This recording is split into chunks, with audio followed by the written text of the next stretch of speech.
Well, very good morning, everyone. Let's get started. The final presentations of Dream Challenge Week 2019. Thanks very much to all of the visitors for travelling to us. Very much appreciated you if you could come to join us. Looking forward to the fruits of all the work you guys have been at all week. We've been sort of watching as it's been evolving through the week, and very much focusing on a very real and pressing environmental issue. Just a reminder of the order of the day. I should say, if there's a fire, we know that the exit's that way and go out to the outside the building. So we'll have our presentations now. You've all got half an hour plus questions and answers afterwards, and after that there'll be a bit more of a sort of general discussion, and Simon will help with the matrix, and after that we'll head up for lunch. We'll have a photo opportunity on the stairs. If you could just pause there, and we'll have our lunch, and then onwards after that. So just a recap on the challenge that we're all facing.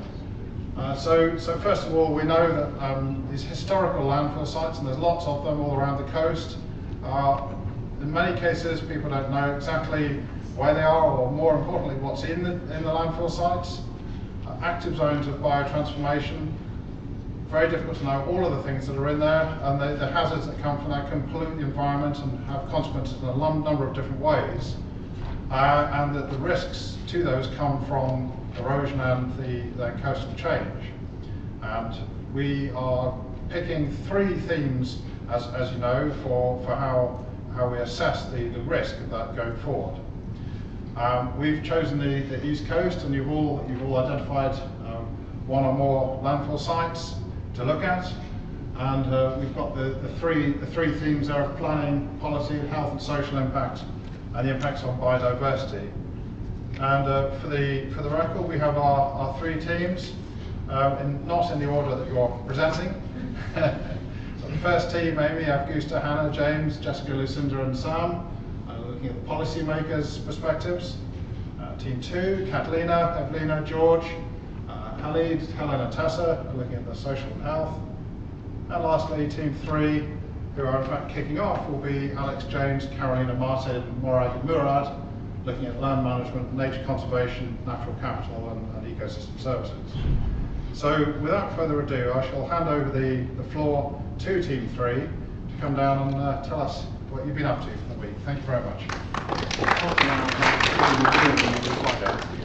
Tom is timekeeper. I'll let you know when you've got 5 minutes.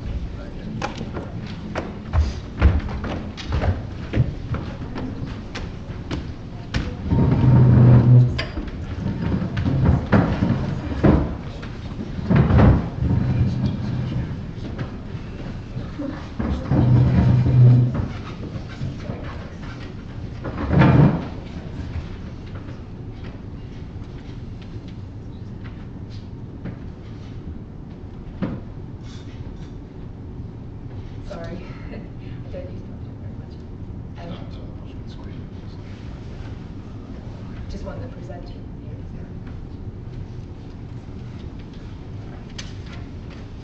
Hey everyone, good morning. My name is Morag. This is, as was stated, we are the Environment and Biodiversity team. So our mission statement, like everyone else, we were looking at the kind of legacy of historic landfill sites and the kind of potential risks and effects on, particularly in our case, biodiversity and ecosystem services. So we were looking really at how sort of biodiversity would be impacted by potential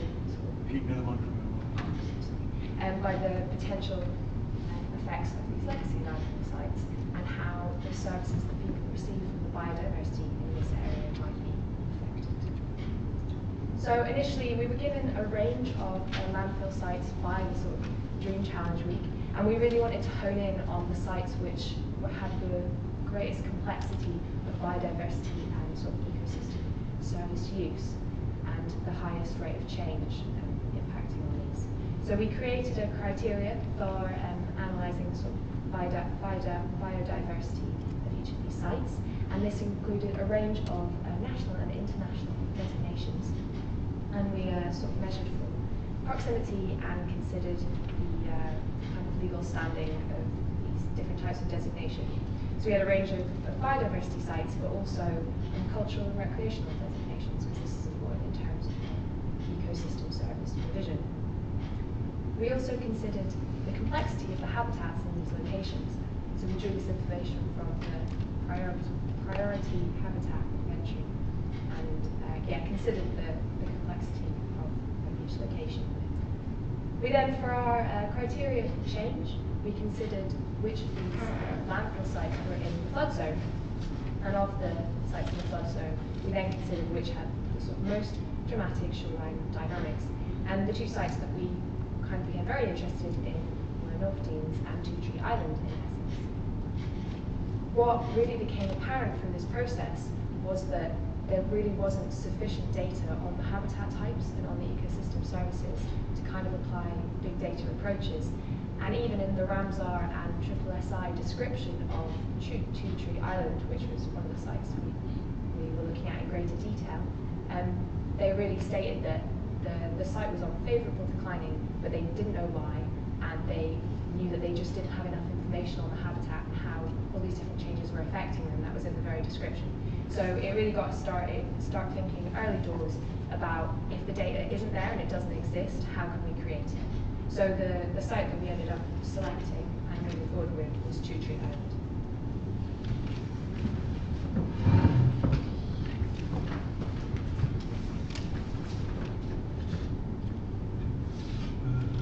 This is Two Tree Island landfill site. It sits on 6 priority habitats of European importance. It's a site with multiple national and international designations.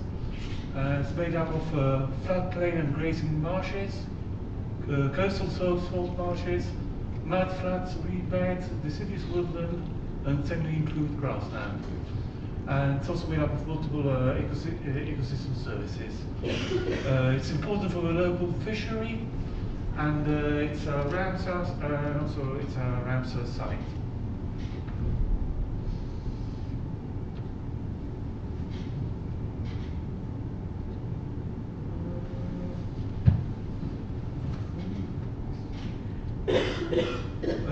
This table shows the 6 habitats, priority habitats, the species which it supports, and the ecosystem services. For example, the mud floods supports green algae, eelgrass, dark belly bread goose, and the grey plover.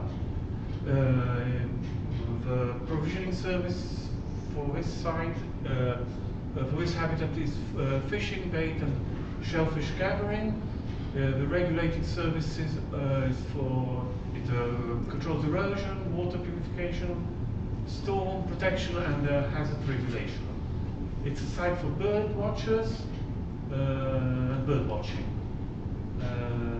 Okay, supporting services is a soil formation and it's a habitat for fish.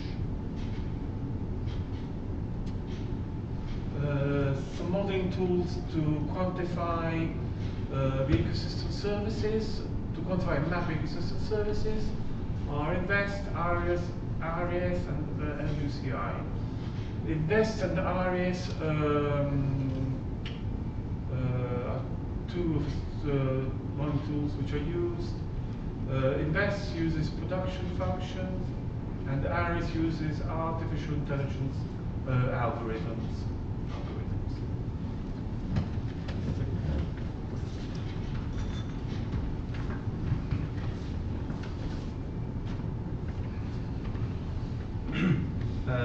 To enhance the biodiversity and ecosystem at the Two Tree Island, we looked at we focused on the main concern, starting from the source of contaminants. We looked at what type of contaminants the landfill site has.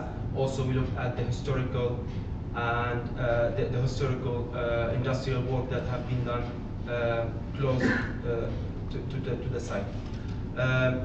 Moving to the pathways, we looked at different events that may affect transferring the contaminants to the receptors. We looked at floods events, storms, leaching to groundwater, and also the erosion.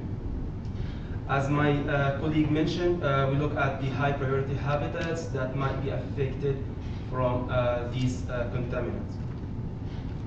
The source of contaminants, unfortunately, there is no clear evidence what type of contaminants the site has. However, in general, it's a domestic and commercial waste. Also, we looked at the historical industrial work, and the site used to be known as a petrochemical site with storing petroleum products. Also, between 1969 to 1972, household waste deposited. Between 1930 to 1970, potential of leachate leading to impact to fishing and cockling industry.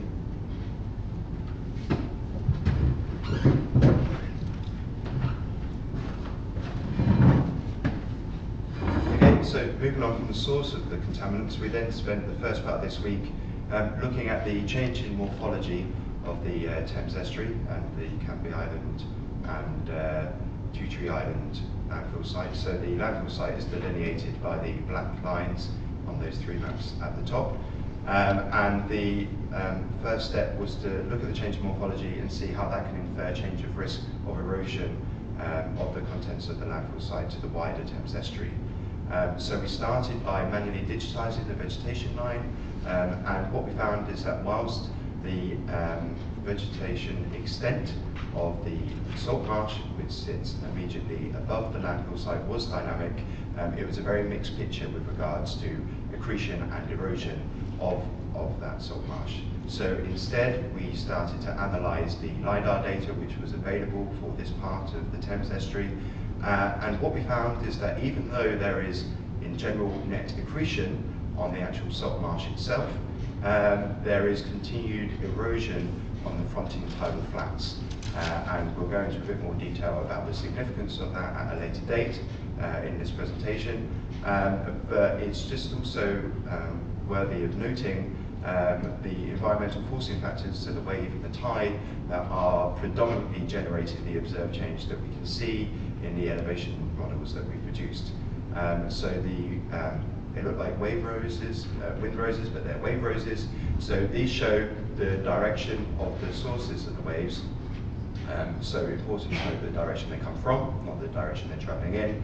And as can be seen from the 2016-17 DEM difference, there was increased erosion during that year, and there are increased frequency of high wave, significant wave height waves during that annual period.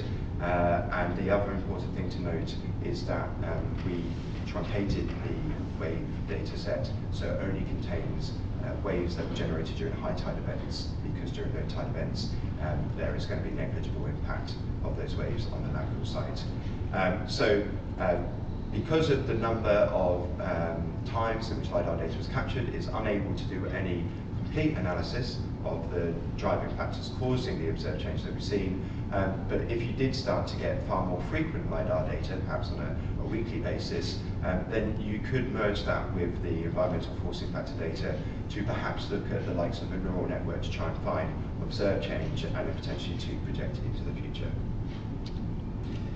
Moving on from the source and the drivers of the risk into understanding the ecosystem services provided by the habitats in the area, we looked at three completely different standalone areas, ways in which you could extract data on the value of the ecosystem services provided by the habitats in that area. So the first option is to use the likes of Twitter and other apps which provide information already generated by general members of the public about the ecosystems provided by those local nature reserves.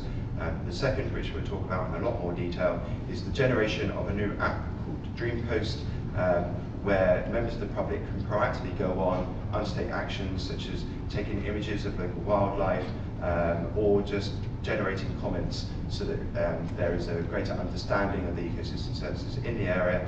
And finally, directing a bit more attention at those members of the public that perhaps don't have an iPhone or smartphone, looking at the use of information boards or leaflets, which could be used where, again, they could provide their feedback and data on their values of the ecosystems. So just giving a little bit of a feel of the sorts of websites that and mobile apps which could be used to extract data on ecosystem services, and this is data that is already being generated. We looked at some of the standard sites that already exist, so the likes of Facebook, Twitter, TripAdvisor, and as you can see, there's already a plethora of information out there where people have gone on and said the reasons why they value the ecosystems on Two Tree Island.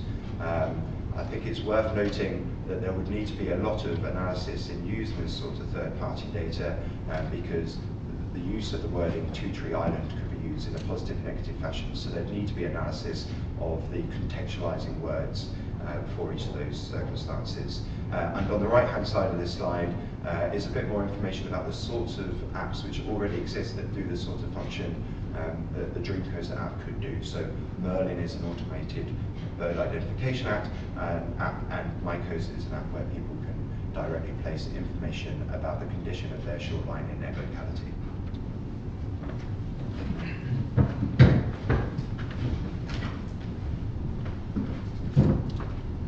So a little bit of detail on our Dreamcoaster app, which is based on the concept of multi-beneficial sharing of information. As you're well aware, smartphones are incredibly useful tools for data collection and sharing. And we thought about using a smartphone application to engage with the local community, to raise awareness of the effects of coastal change, encourage people to interact with their local environment, and understand the key valued ecosystem services to inform the policymakers. Based on this idea of what is being valued at the moment, how is it changing, how fast is it changing, and what can we practically do about it? It would be possible to carry out interactive mapping of ecosystem services via the app by treating app users as data generators, by measuring foot traffic data, so what parts of the site are being the most frequently used, and what parts of the landscape are being interacted with the most, by, for example, looking at what parts of the site people are taking the highest number of pictures. Based on this information, we would be able to concentrate on what habitats are the most valued by the community, and if they correspond to habitats valued for ecosystem services. This is a two-way information exchange between land managers and local community and land managers to sort of better inform any further habitat sensitivity analysis. Because at the very beginning of the week, we tried to carry out one, but there is a fairly limited amount of information available. So we really realized, and it was highlighted, how important it is to get people to collect data for us. Also, we were fairly inspired by Baidu app from China, which we would readapt to better visualize risk of retreating coastlines. It's possible to implement augmented reality elements into a smartphone application to better represent how much the coastline is likely to retreat over the course of the next 10, 20, 50 years. People are intrinsically bad at being able to judge distances and thinking about change in terms of space and time. So providing them with visualization tools would be a very useful way of engaging with any decision planning regarding land management. It would be also possible to use smartphone application to sort of represent and visualize potential locations for flood defenses by relating the landscapes that people already know with how they might change in the future.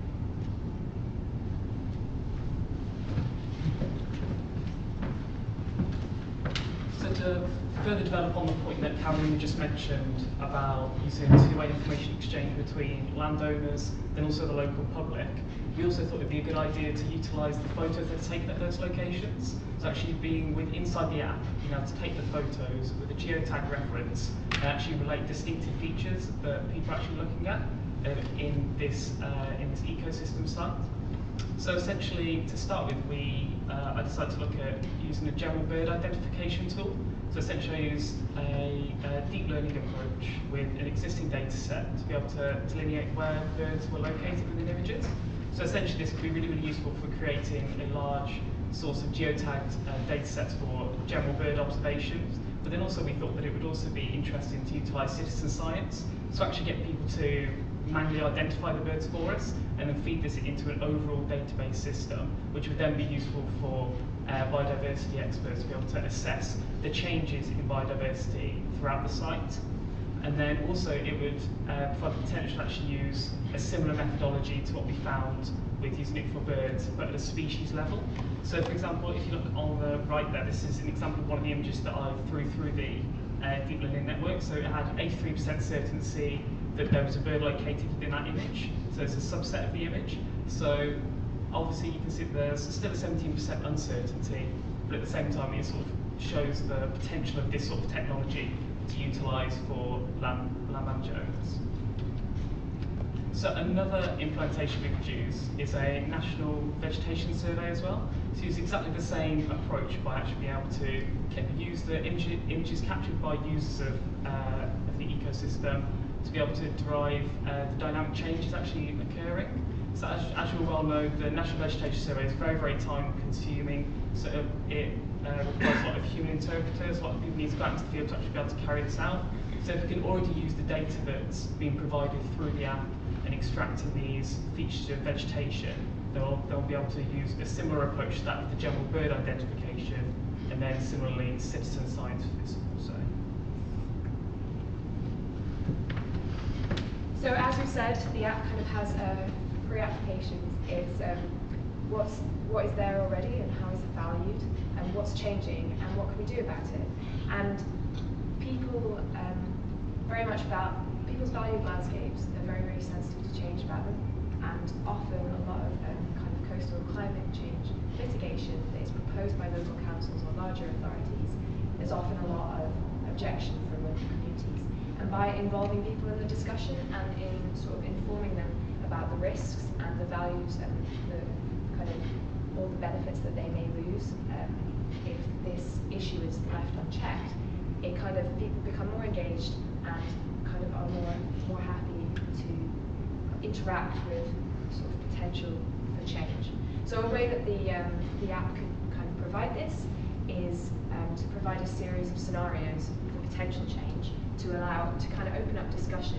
Now, I just want to make the point that these aren't necessarily, these are potential scenarios, we're not pushing any one of them, or it was more the idea to kind of, people can click in the app on the different scenarios and they can see alongside visualizations and maps, they can also see a sort of ecosystem services assessment and sort of financial assessment to give them an idea of exactly how much these approaches would cost their coast. So the five sort of scenarios that we've looked into briefly here are the do nothing approach, reinforce and retain existing flood defences, make space for water, waste removal, and marsh preservation. And yeah, the idea is that we get direct feedback.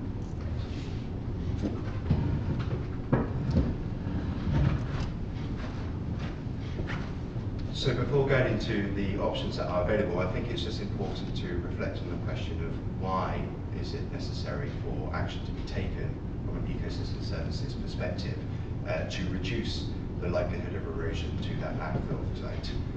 So obviously the app which we discussed in detail discusses the value of ecosystem services provided by the habitat and locality, and therefore that can provide a heat map of which ecosystems are a priority to protect from the potential risks of contaminants leaking from the landfill. But it's also very important and perhaps more pertinent in the here and now to consider the fact that leachate from that landfill site is already having a demonstrable effect on the cropping industry. There are many local newspaper articles and local plans reflecting on this and the necessity for action to be taken in the near future to mitigate the risks.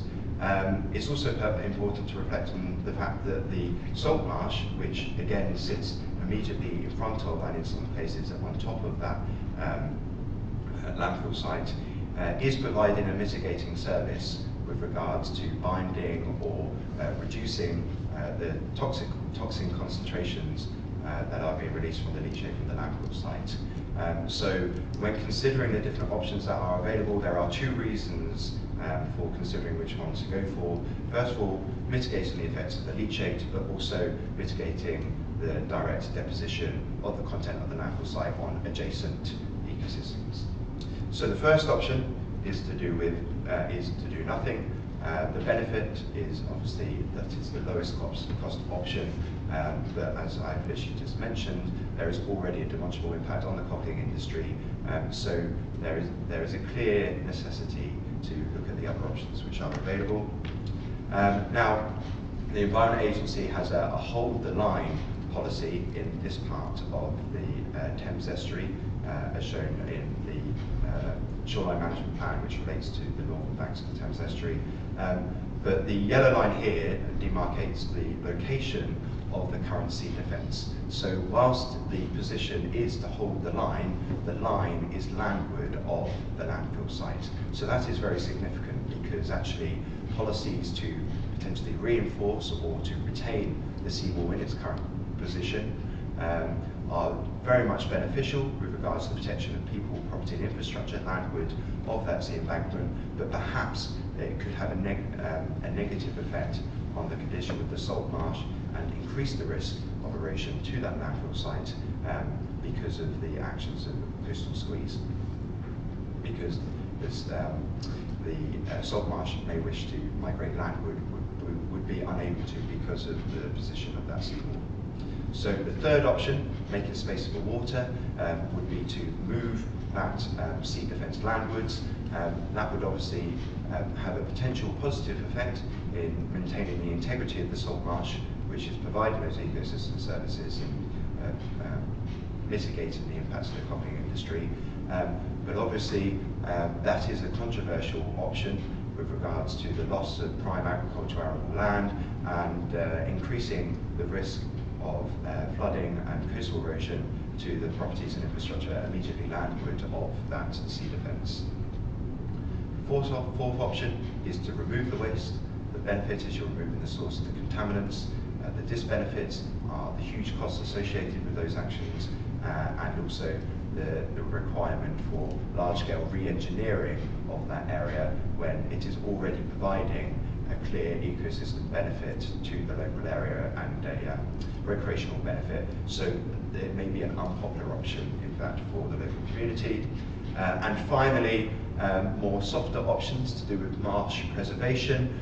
So that may go down the lines of soft engineering, maybe the use of willow spiralling or coir or other options which could act to trap sediment and to, again, retain the integrity of that salt marsh by using the frontal tiding flat to mitigate the impact of incoming waves.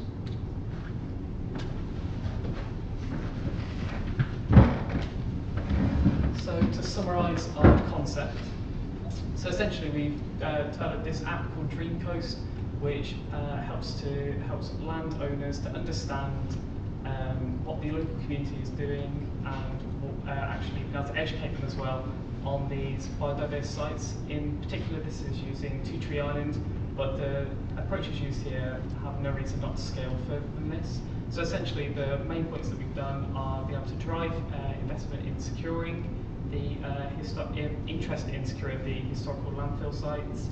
Also being able to engage the public, so actually using a lot of this exciting technology such as AR to actually be able to visualise these shoreline changes, which I think for a lot of people are very, very conceptual and they don't have any understanding of it.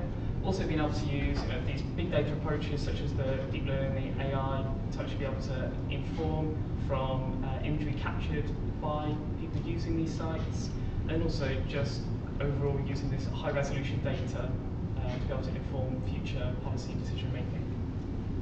Thank you for listening to our presentation. Have you any questions about our app?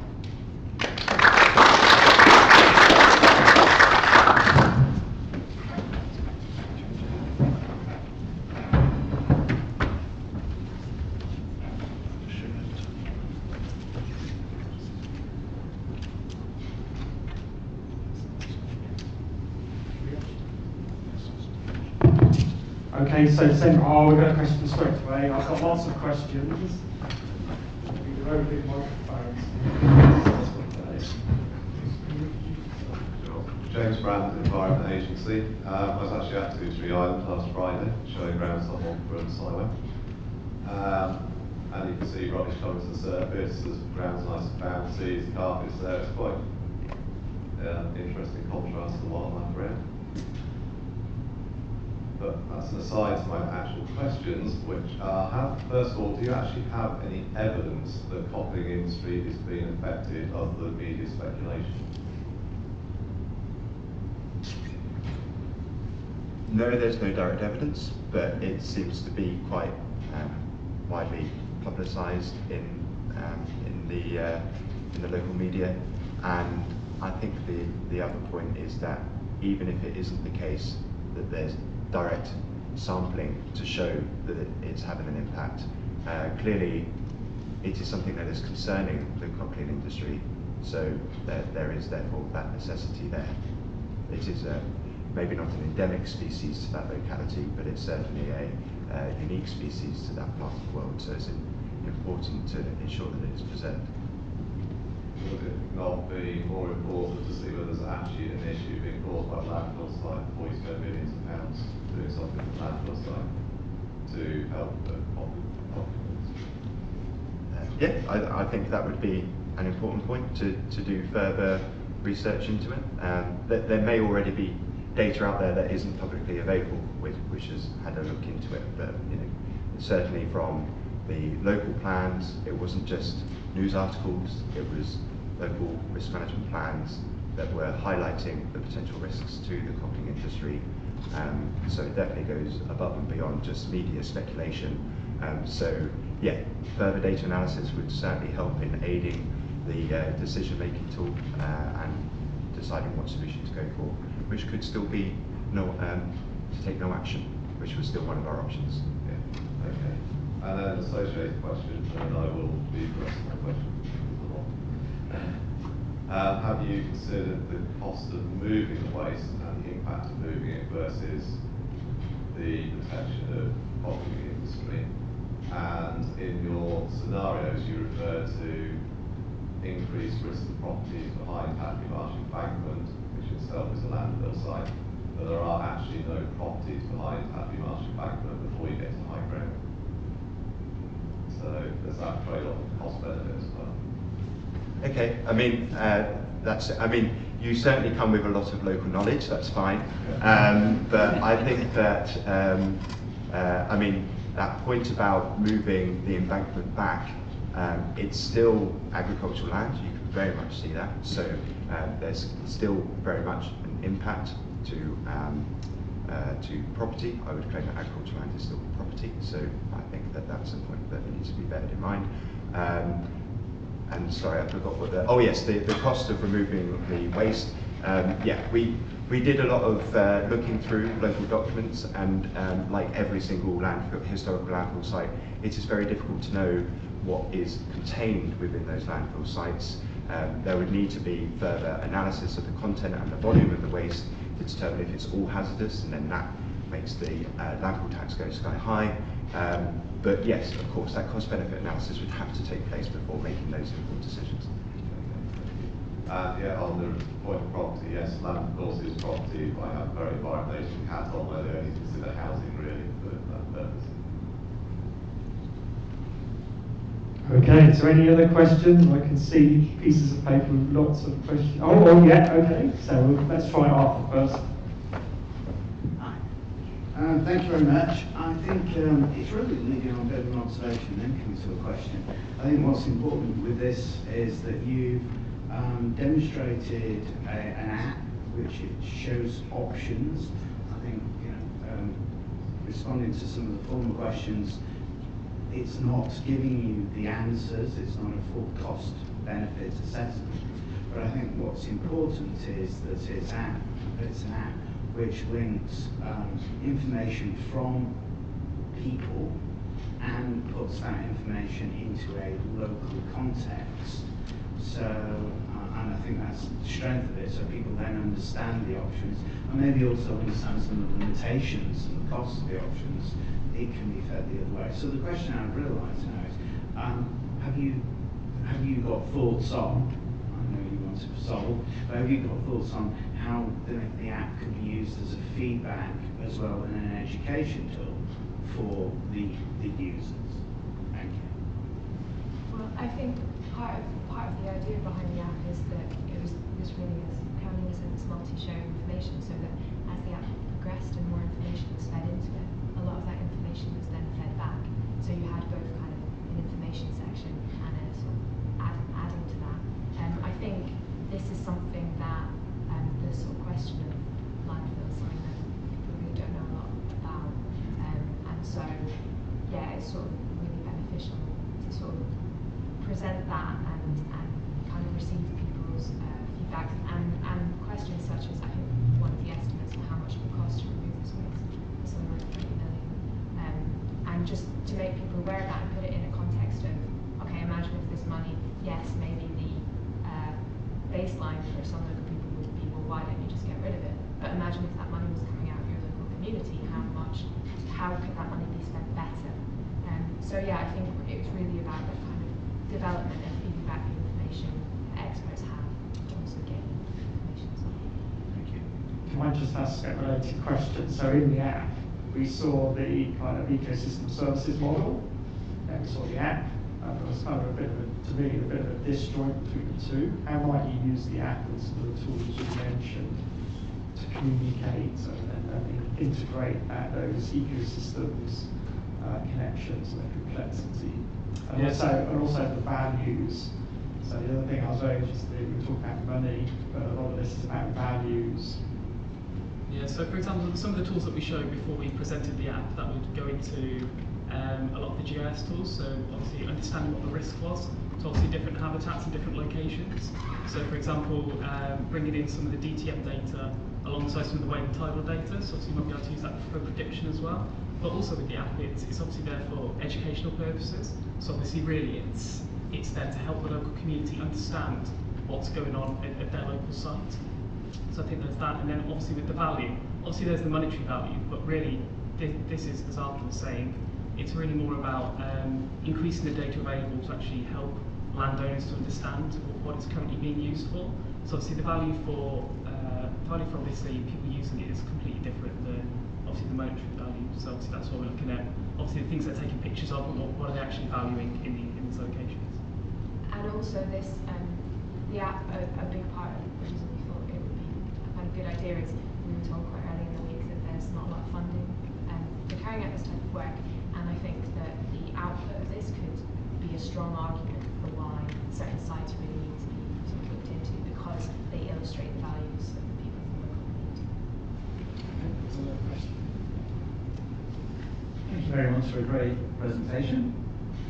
So I was curious about how you work out the nature of the waste within the landfill and how important that is. I mean, you mentioned, for example, some petrochemical storage. What methods did you use to ascertain what the nature of the waste could be, and what other methods could you use?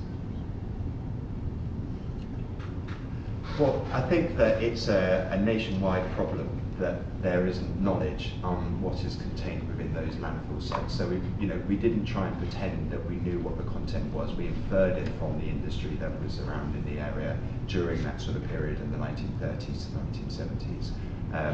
There are probably waste experts in this room that know far more about the best techniques which are available to sample waste that's already contained within the landfill site. So, physical chemical analysis of the content would invariably need to be conducted to aid decisions about the best management option available, and also more detailed inspection of whether there is point source or diffuse leaking of that leachate from the landfill site, or whether there's actually none currently being undertaken.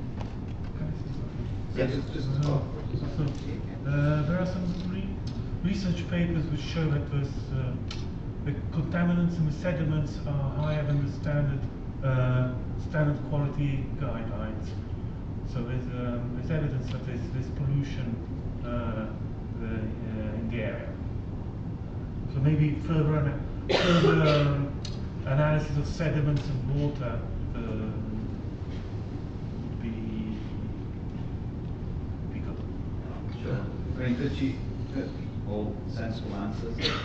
Could you also adapt the app slightly to get some more information about what was going on while the landfill was in operation locally? Local knowledge could be valuable. Historic knowledge, yeah.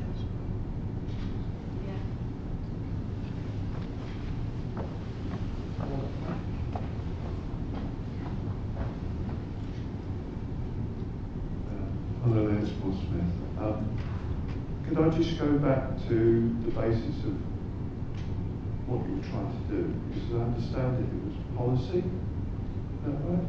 On the areas? It's more around the environment and biodiversity. So what we said here is that here are the ways that we can help landowners obviously understand what's going on in those areas. Right. Can I just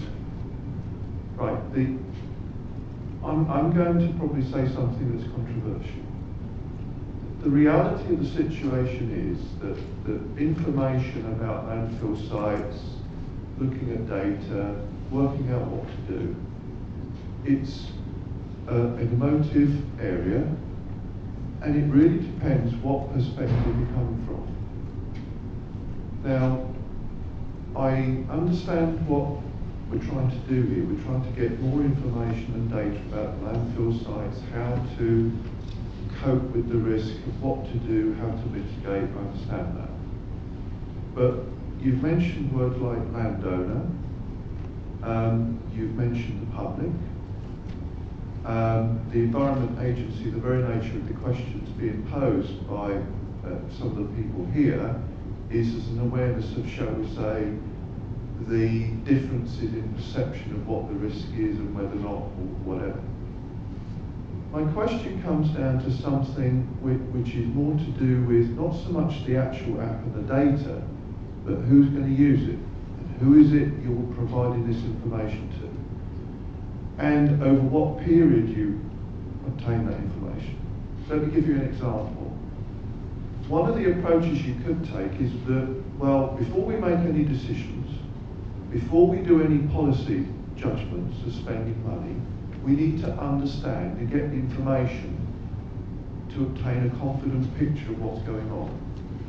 And that we might be, for example, the Environment Agency, DEFRA, it may be consultancies by the government, whatever, because that's potentially where the money is, or it's going to be some form of heavily subsidised trust.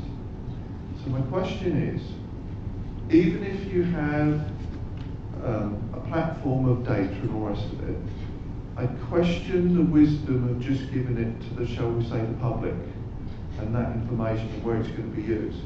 Because one of the problems could be is if, for example, information comes out, oh, this is a problem, this, that, and the other, i.e. you don't look at all the summed information and you get the wrong impression, that could introduce other problems that you will lose control of. And not only that, the perception of the added advantage of the application of the gaining of the data will be eroded effectively. It'll be questioned. So where I'm coming from is when we look at this risk and look at information, especially with sites that are historically a problem, I think we need to look at the bigger picture of how we balance this risk, not from a technical point of view, but from more what I would describe as political point of view, of balancing that and also deciding how you sum all of that information up to a point where you have confidence.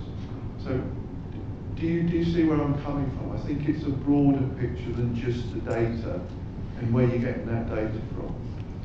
Possibly the Environment Agency colleagues, they might have some opinions, but I think it's a bigger picture. I welcome the information, but we need to balance it because it's very emotive. So, I think first of all, we didn't explicitly discuss it, but I would never have perceived that it would be a situation where all this data would just be available for all of the public to then view, because you're right, that then will become, that highly politicizes the issue. I think it's an issue, the point of the app is that the public provide data on how they're using that local area for whatever range of ecosystem services they use it for. And I think, again, we didn't explicitly talk about this, but the Environment Agency is going through a 25-year review of flood defence grant and aid funding, and part of that will include potentially reducing all of the concentration on funding going towards people and property, and it being more broader to include benefits to infrastructure, to environment sites, to agriculture land, whatever it is. And one of the problems is always that it's hard to quantify the value of ecosystem services. It's been going around for ages. How do we quantify the benefits of local ecosystems and put some kind of figures that match how does this compare to the value of a house?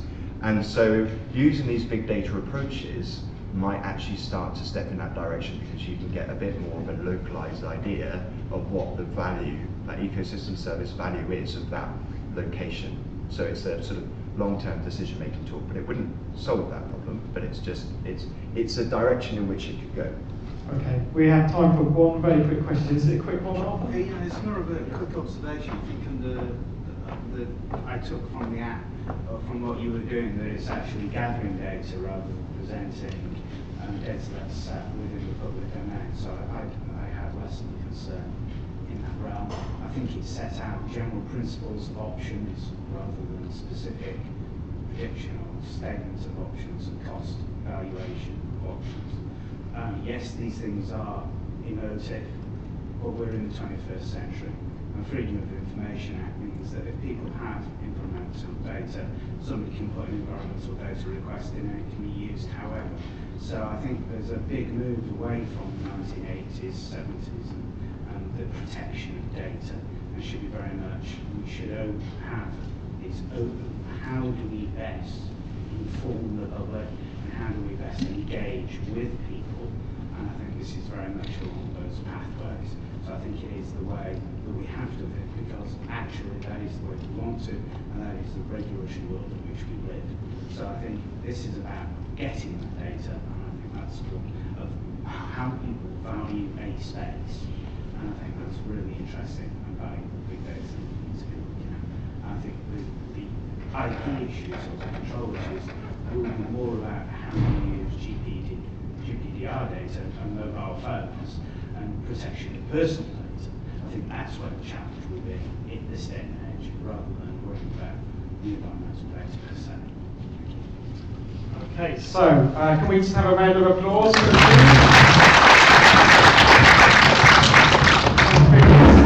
Responses to the questions. So who's up next? Thanks very much, Dream Coast. The next up is team concerning public policy planning. So.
Thanks everyone for coming today to listen to our presentation. We are here to provide a support tool for policymakers who are concerned with coastal waste issues and also with coastal critical infrastructure. So similar to the other teams, we can set this mission at the start of the week, all around trying to encourage policymakers and to facilitate the decisions that policymakers make in a much more data-based, data-driven approach. So various keywords, including data visualization, data analysis, and also risk communication. So this document that we're going to sort of take you through today is our alternative to a PowerPoint presentation. It's more of a live document, and it kind of tracks our thinking throughout the week and sort of provides that in one coherent manner. So that's why we're going to take you through this today. So to begin with, our approach. So we were given a huge number of different data sets at the beginning of the week, and we've broken these down into broadly environmental and social data sets. And obviously, there's some overlap and interaction between these two categories. On the environmental side, we have high and low watermarks for coastal area, and we took these from historical maps. The coastal area, which we're going to go into in a little bit more detail in a minute, is a port, so there's a lot of old historical maps there, and we were able to digitize those. Additionally, we had LiDAR, DEM elevation data sets, which gives you a bit of a more comprehensive idea of how the land lies at the coast. And then in terms of forcing, we have tide gauge data sets going back to 1948 at the North Shields site, and river flood maps as well. As you'll see later in our presentation, we've also done some work with future projections. So for that, we used the recently published UK Climate Projections 18 data set, and that's got mean sea levels and also extreme sea level data. Sort of building on the first group that presented, we've also got data regarding environmental designations and protected areas. In terms of the social side of things, again, historical maps showed land use change in addition to coastal change, so we had a bit of a look at that, and also the different ecosystems and how they've sort of shifted around over the past 100 years or so. We've also got vulnerability data, which we'll talk about in a bit, and various data on critical infrastructure and the waste sites themselves. So as I mentioned, this document documents all of these different data sets and where you can find them, so it's the kind of thing we could share with policymakers so that if they wanted to know more, they can always follow these links. Just a quick thing on data limitations that's already come up.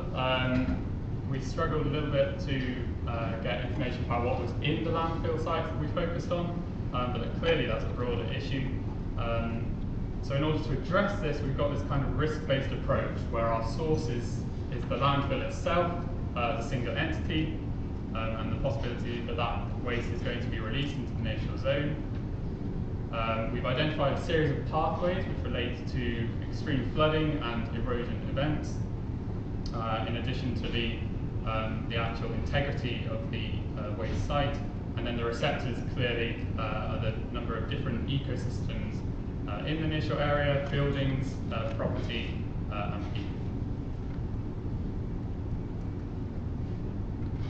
So as we were focusing on policy, we thought it was really important that we didn't just focus on one site, but we tried to focus on a number of sites in one local authority.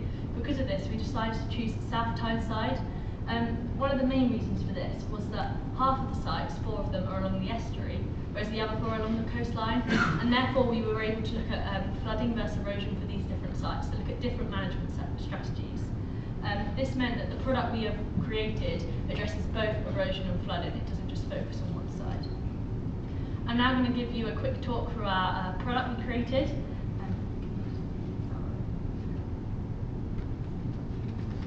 The product we created was called SEEDS, which is a contamination, inundation, erosion and decision support tool.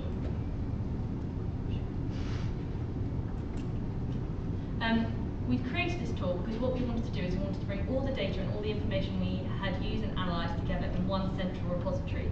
And what this means is that this, simply opened on a web link, can be given to schools for educational purposes, it can be given to key policymakers, it can be given to local councils, it can be given out in parish meetings or what have you, to kind of educate people on the data and the information that we have collected for decisions to then be made.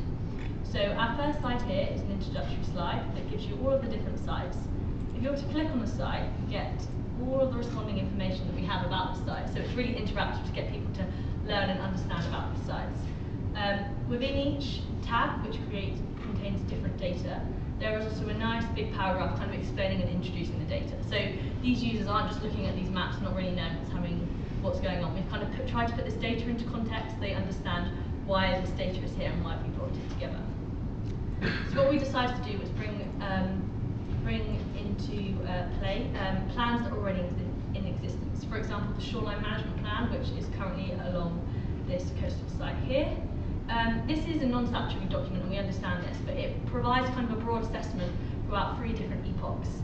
And these epochs are represented with the furthest away for between 2055 and 2105, and then 2025 to 2055, and then the present day to 2055.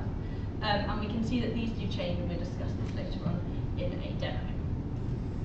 What we also looked at was shoreline change. So what we did is we digitized a whole load of historical maps to look at the change between the high and the low watermark. And this again could be used as an educational tool to explain how change happens. So here you can see, as I drag the slider, you can see those changes between the high and the low watermark. And this is a great tool because even if we had all the lines on the screen, people wouldn't really get the gist of what's happening, whereas this can show kind of that dramatic change in relation to our sites. And we thought that this was a really good and fun tool to use. And then I'm going to hand this over to Sam to talk about projections.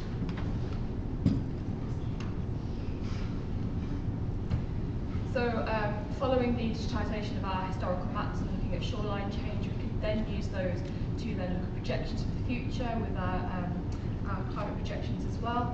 And we look at those across the 3 different epochs. So what we can see here is the 2105 projection for coastal erosion, and we can see the inward movement of the coastline. But what we can see, any user can interact with this and look at the different epochs and timelines. So the purple line is for the 2025, and we're going to see a 3-metre inward movement of the coastline over that period. And then we can see a 20-metre by 2055, and then up to 55 metres by 2105. You'd also see that these lines are of different widths. That's because we've taken into consideration our uncertainty analysis. So those bands get wider as we go further into the future, obviously because we've got our uncertainty associated with climate projections as well. But as we're seeing as a median for Epoch 3, we've got a 55-metre erosion by 2105, and some of these sites are actually only about 15 metres away from the high water line at present day. So it's a really high-risk area, and any user can interact with this and see how at risk their particular site of interest is. Okay, so I'll pass over to you. So we also looked at tide gauge data to look at storm surges. So in 2013, there was quite a big storm surge along the east coast. This was like comparable to the 1953 floods, and although flood defences did prevent this from being as catastrophic as in 1953, there was still quite a lot of damage done. So this sea surge, you can see the time series plot here, you can just see where it peaks. And it was about 3.6 metres, so that's quite high. And we've just plotted the surge water lines on the map. They're in pale blue. And so we kind of considered how we could look at sea surges in the future, and we looked at the climate projections from the UKCP 18. And we just, initially we just considered the RCP8 provides for the worst case scenario, but it is available for the other scenarios as well. And what we want to do is recreate this event in future climates. So we considered the future epochs that we've got, and the map's interactive. You can consider where the water level will be for a storm surge of this kind of scale in the future. So I think the one we've got at the moment is 2099, and we've got the different percentiles as well. And you can see where they are with regards to our landfill sites.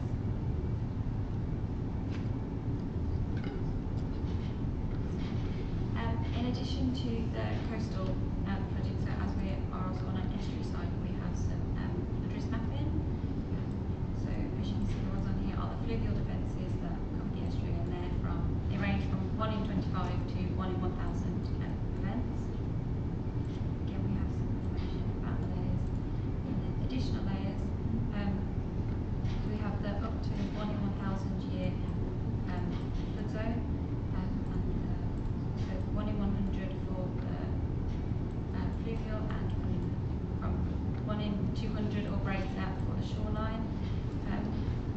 using the defences, we also have the risk of flooding and rivers and sea, which is the NAPA data, which includes elevation. We have elevation, which shows you different layers of flooding. So as Amy was just saying about the historic and the 2013 surge, we have the layers on here for how it affected the estuary as well, so you can see the one side that's completely flooded during that. So in addition to this, we have the modelled flood depths, which as well as for the fluvial, so that's 1 in 100. There is also 1 in 1,000, and then for climate change, so it's an addition of a 20% surge.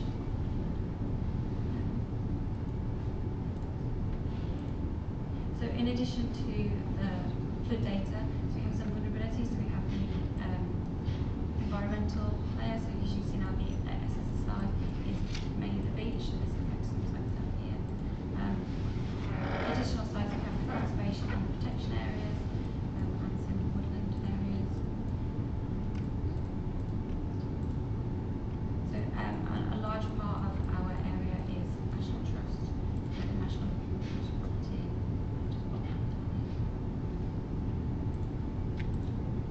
And as well as environmental vulnerabilities, right? We have the social vulnerabilities. So this layer shows the different critical infrastructure that we highlighted in the area.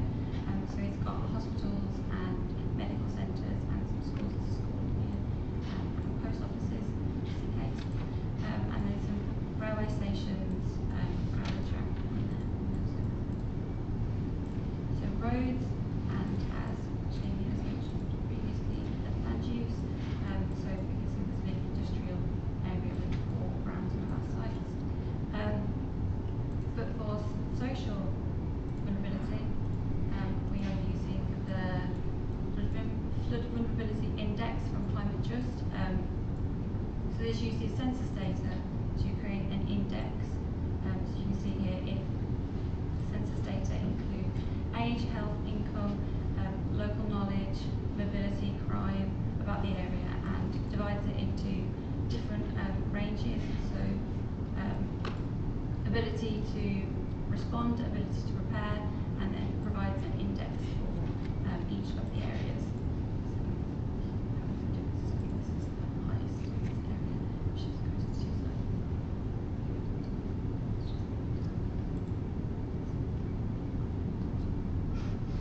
We'll just back up there.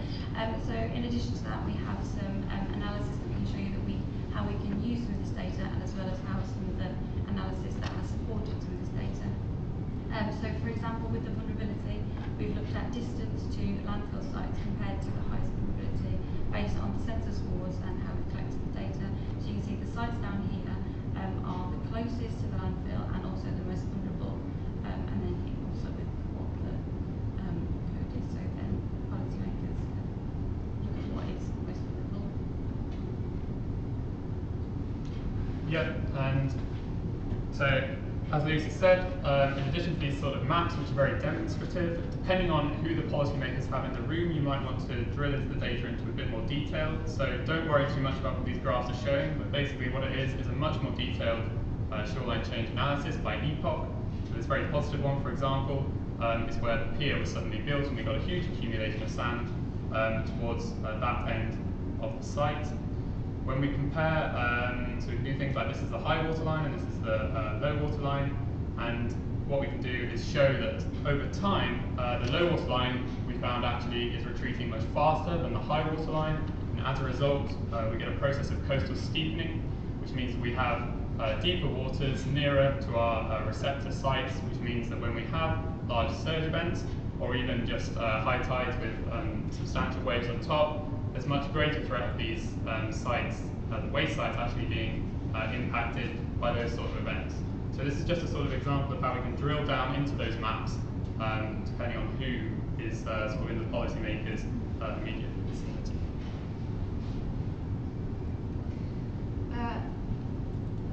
And then just to elaborate on that a little bit more, so Jamie's shown you some further analysis on that, but let's say, for example, someone wants to know exactly how did you get to that analysis. We actually used some tools and techniques from the workshop done by Sue Brooks earlier this week, whereby we when we digitise the historical maps, we've then used transects to then calculate the rate of change along the coastline, and then use the AMBER R package to then calculate these and project these. What we are seeing along this coastline is up to a 1.6 metre per year erosion rate, where we're seeing the dark reds. And this also again reiterates with this methodology how we are seeing coastal steepening, where we're seeing the lower watermark eroding much faster than the higher watermark at these very close proximity to our landfill sites. So that's a really good tool as well, just to show how we get to these endpoints in the product we're showing you today.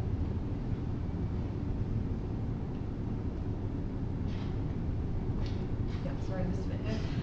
And again, just a little bit more data to show that. And the red parts along, this is the transect along which we've done our evaluation, and you're seeing the highest erosion rates within that red zone, which is our landfill site. So it's really highlighting our high-risk zones are exactly where our landfill sites are, and it might help us direct our decision making into where to put some investment into some coastal protection.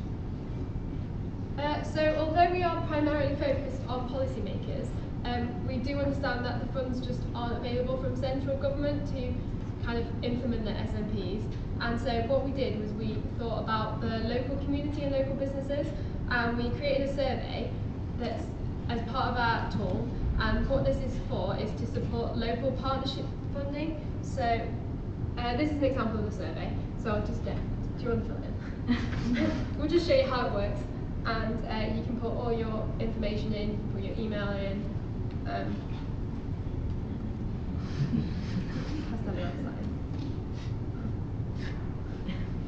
And the great thing about it is it's interactive, and you can select your location with regards to the sites. If you're a local company, you can put your local company in.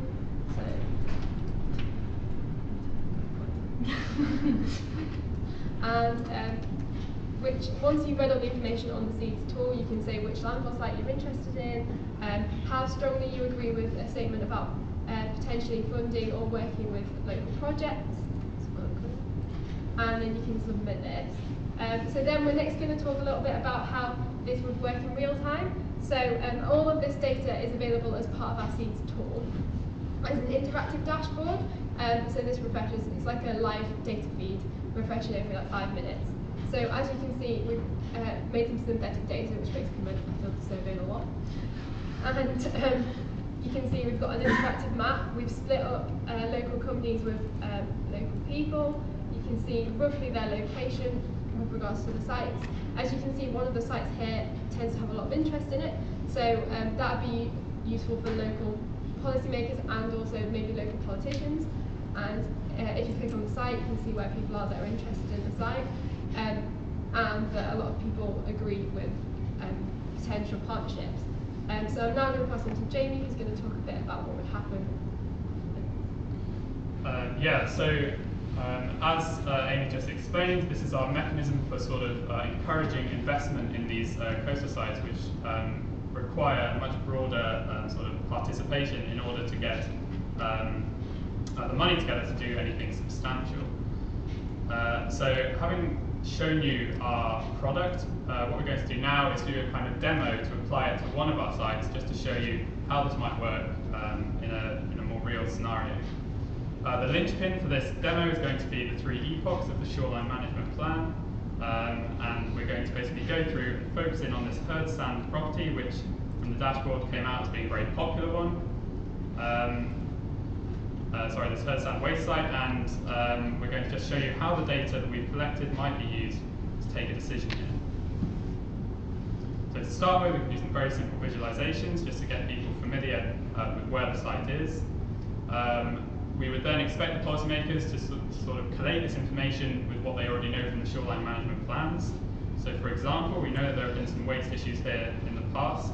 So we actually found a record from an asbestos victims charity, which said that there were reports of some sort of rubble that's contaminated with asbestos, and that there was a plan that had to be put in place to remediate that. So clearly there could be some kind of sensitive response to whatever is decided about this site amongst the local community.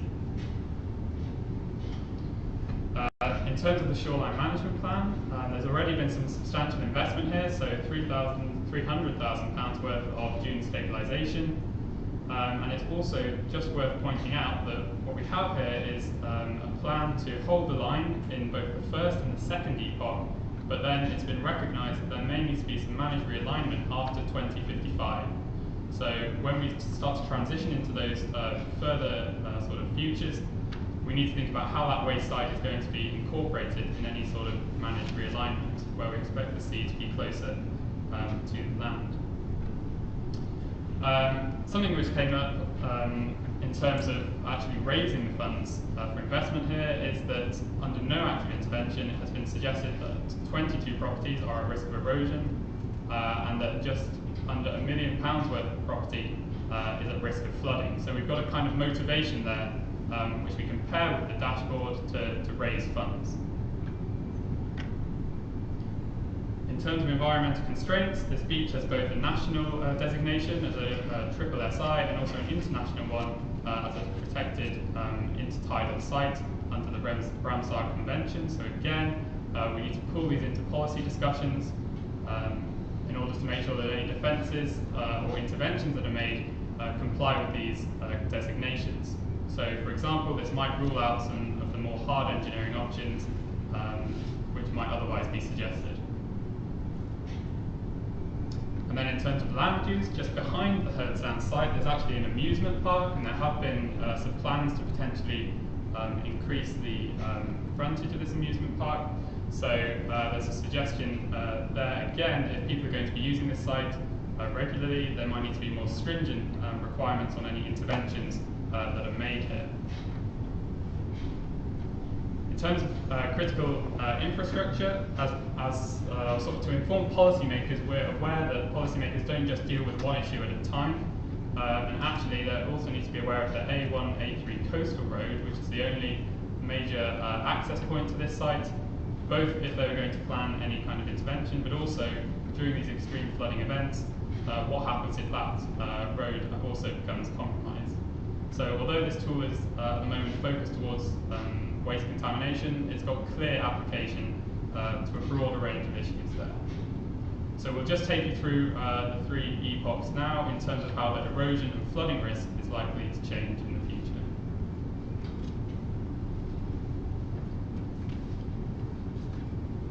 So for our first epoch, which is from now until 2025, we can see the high water line here, which with a small band of uncertainty surrounding it. So you can see that's quite similar to the current water line, so we can see here, it's not much change. For flooding, this site is also in the zone 3, flood zone 3, so that's 1 in 200 or greater chance of flooding. And for the storm surges, as Amy has previously mentioned about the 2013 storm surge, so we can see the line here, which didn't completely fit to the zone 3, so that's our current situation. So for the second epoch, which is between 2025 and 2055, if we look at this, we can see that the high water mark is actually starting to get closer and closer to the site, but that larger band of uncertainty as we're getting further into the future.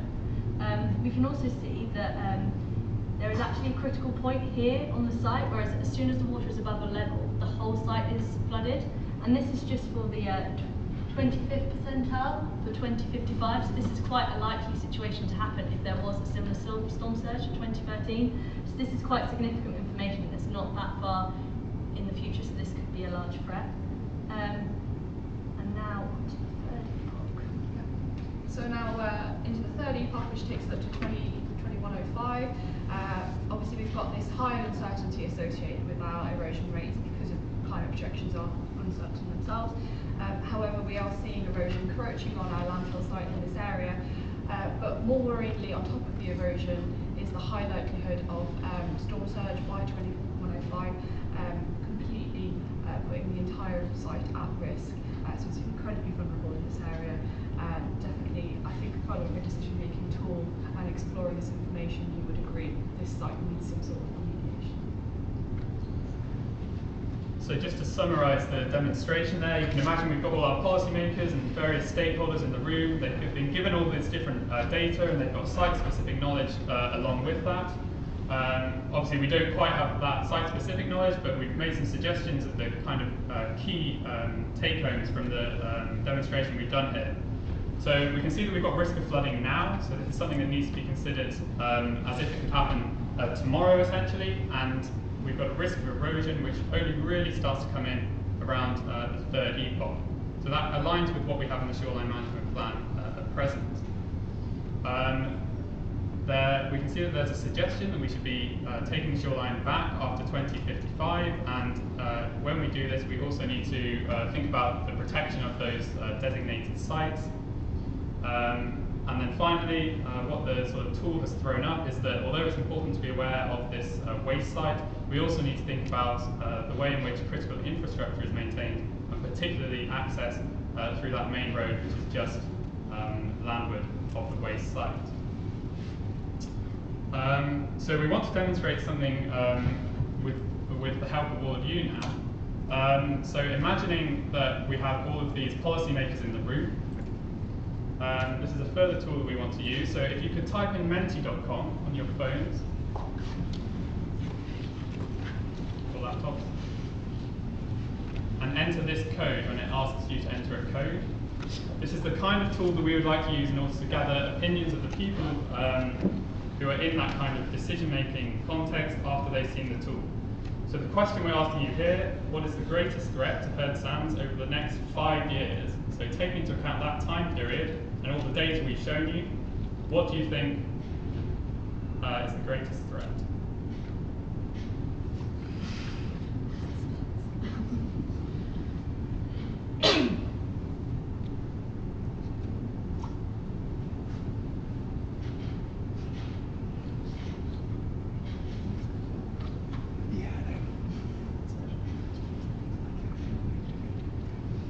Okay, so it's pretty clear here that we've got across the message that flooding is already a major issue at this site. Site integrity is also in there, so something that we haven't actually got much information on, but maybe having identified that as another key factor, you could go and say, right, we need some experts in this waste site integrity. And then obviously you'd find the person who put other and question them a bit more about what they think is more important than any of these suggestions that we put on here. And in fact, if we move on to the next question, it should say that your options should change, and this is the opportunity to bring in some other ideas. So what additional threats do you think might impact on the herd sand site over the next 100 years? So as we expand into that kind of more uncertain space, we can sort of gather ideas and opinions about what else might be a threat. Yeah. So should we leave that card on the background? So whilst you're perhaps adding some words to the that Menti website, just to wrap up, really finalise why do we even care? Why should we even bother? There has been over £1 billion of investment within South Tyneside since 2010. A lot of regeneration. We've already highlighted this as a port area, so it's got import and export from all over the world. And Tyneside are really pushing this as an area for people to bring their businesses. So obviously, with all of this investment, we need to make sure we protect that investment for the years to come, and it's not going to become susceptible to erosion or flooding or the associated implications of those. So what we are seeing, we've had 2.4 million into the North Marine Park. We've had 21 million on a transport scheme as well. And then on top of that, we've talked about the Ocean Road and the promenade and seafront all having a lot of investment as well. And that's appealing to both local residents and to tourists as well. So it's definitely something we need to protect. And on top of that, we are seeing the next stage of all this regeneration is to move into the estuary and Tyne River to then use those disused docks to really promote this as a business area. So I hope that reiterates how this area really needs to consider protecting its coastline. That's it. I think we'll leave the slide up for discussion and any questions that you might have. Thank you very much.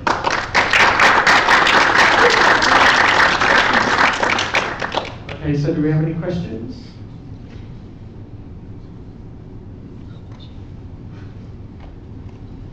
Thank you. Next. Excellent presentation again.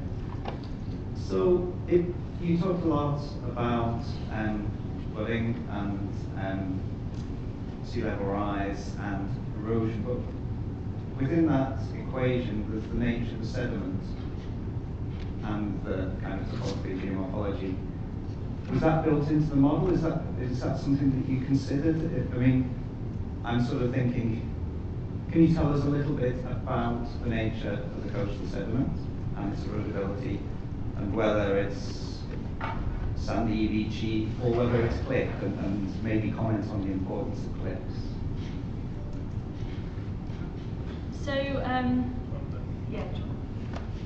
So the main site where there are the two sites along that main beach, which is the Triple SI, that's actually sand dune beaches, so that's really susceptible.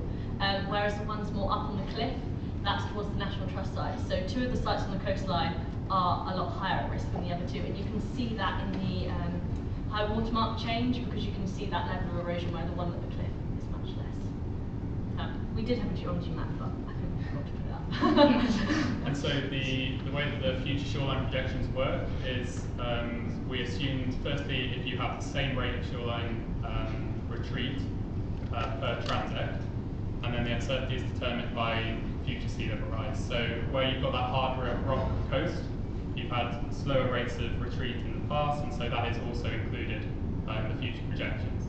So those sites essentially come out as being less vulnerable because of those slower rates, or less vulnerable to erosion because of those slower rates.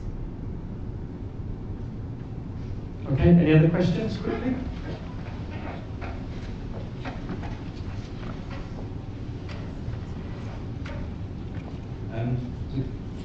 Firstly, just an observation on the interactive tool, really good. I think that's what tools would be really useful for practitioners.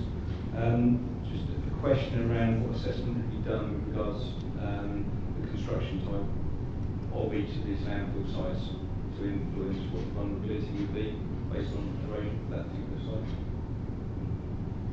Sorry, what do you mean in terms of how the sites themselves? The landfill, what construction is the landfill site? Because obviously it's got a concrete defence to it. Obviously that's going to impact on the rate of erosion, and obviously have coastal squeeze effects. But obviously still requires some element of protection to the landfill site. Yeah, we didn't have a huge amount of information about what actually constituted each of the sites, so that is something we certainly need to pull someone in, or we hope that the policymakers would be able to pull someone in to tell them more about that. Once we have that information, it'd be relatively easy to integrate it into the tool that we have already. So it could be introduced as a factor in shoreline change analysis, and also visually in the tool. So certainly something we would like to be able to get hold of, I think. We have seen quite a lot of protections being focused within the estuary, where the port is. Obviously, they're trying to protect that. But then there's been a seawall built, which is on the west side of the pier, which we've not actually identified as a high-risk area. So we need to be questioning why that was chosen. However, there doesn't seem to be any protection on the head side. Just they've dug up the sand, removed some stuff, and put sand straight back in there. And when you look at the sites on aerial photography, they're not actually noticeable landfill sites as such, like they're just under playing fields or a field or in the sand dune. So there's no obvious structures to them. Right, any further questions? In relation to projecting the three epochs, it's difficult to project into the future of economic growth, but the question is, do you know how many policymakers there are for the region? And do you know how many landowners there are? And are they one and the same and completely separate?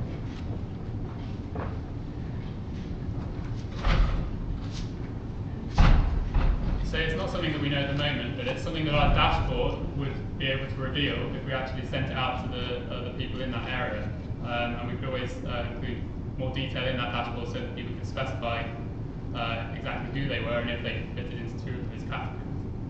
We've got some fantastic potential politicians in the dream cohort in the room today, I think. Good answer there, James. Was someone else that put their hand? Steve, did you have a question?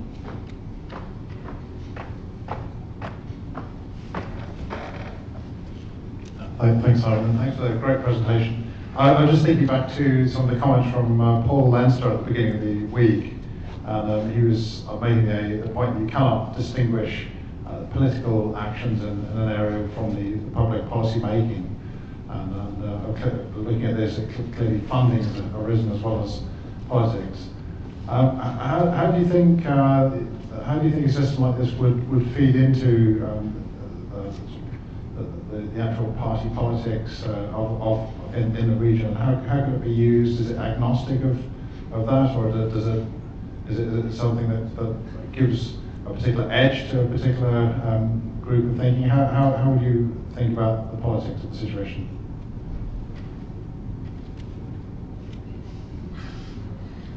I think the tool itself that we've created is there for kind of anyone to use, and how we see it being used is at stuff like public consultations, and there's lots of different people, or live council meetings. So I think it could drive people in the sense that they can then understand the sites that people care about more, or the development sites they care about more, and from that they can understand what areas to kind of expand on. But I think it would be fair to say we've made this tool with no bias, with no political agenda. We are presenting the information in a transparent and reproducible way so that the decisions can be made. So I feel like,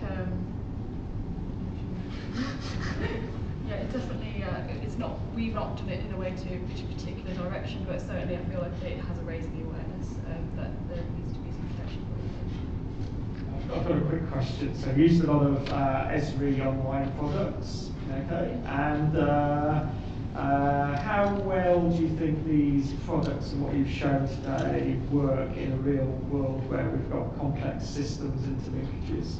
So we're dealing with a real systems complexity issue here. Do these systems, traditional GIS, the sort of stuff you've shown, are there any limitations?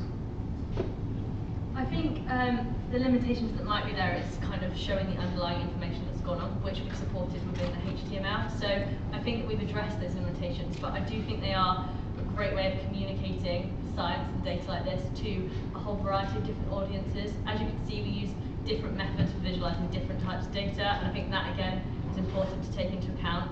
For the shoreline change, we use satellite imagery, whereas the ones that are more about areas on land, we use the dark backdrop so they kind of popped out a bit more. So I think that we've used the tools to their full potential, but we've also compensated for that they're lacking as such. Okay. Might come back to that one later. I just wanted to make a comment about the first group and you as well, because the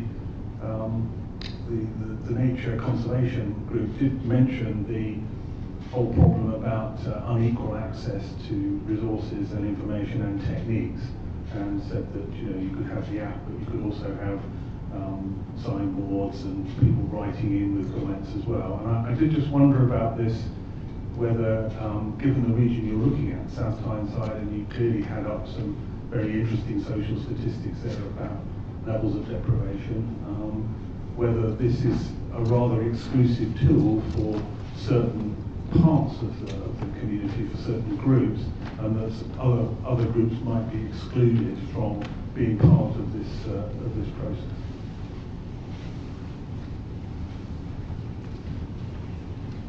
I think you'd probably see this tool as something that you could use as a starting point, and then obviously you take into account the local conditions, and then maybe you have other sort of techniques that you know have worked there in the past, which you could then use alongside. It's also, you can modify the tool to do what you want almost. So once we have done all the data analysis, you get to decide as policymakers or as whoever is running workshops exactly what is shown and how it's shown.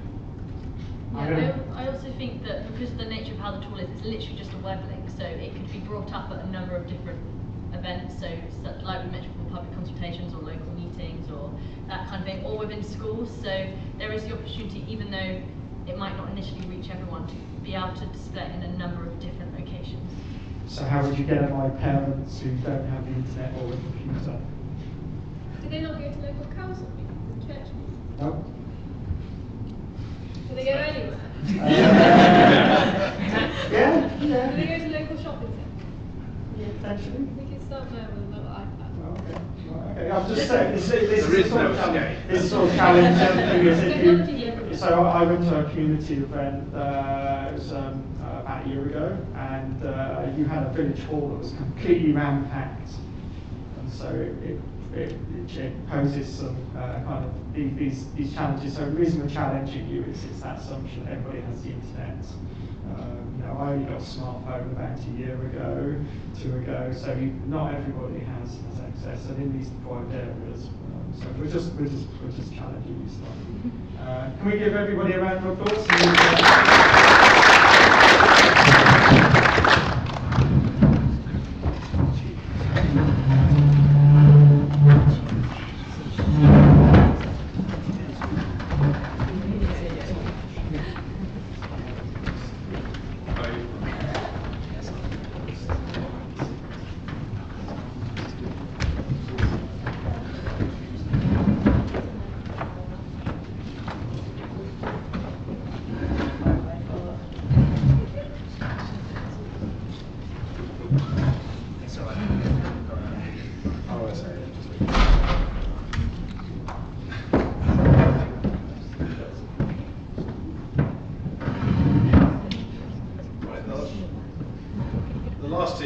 Social and healthcare provision.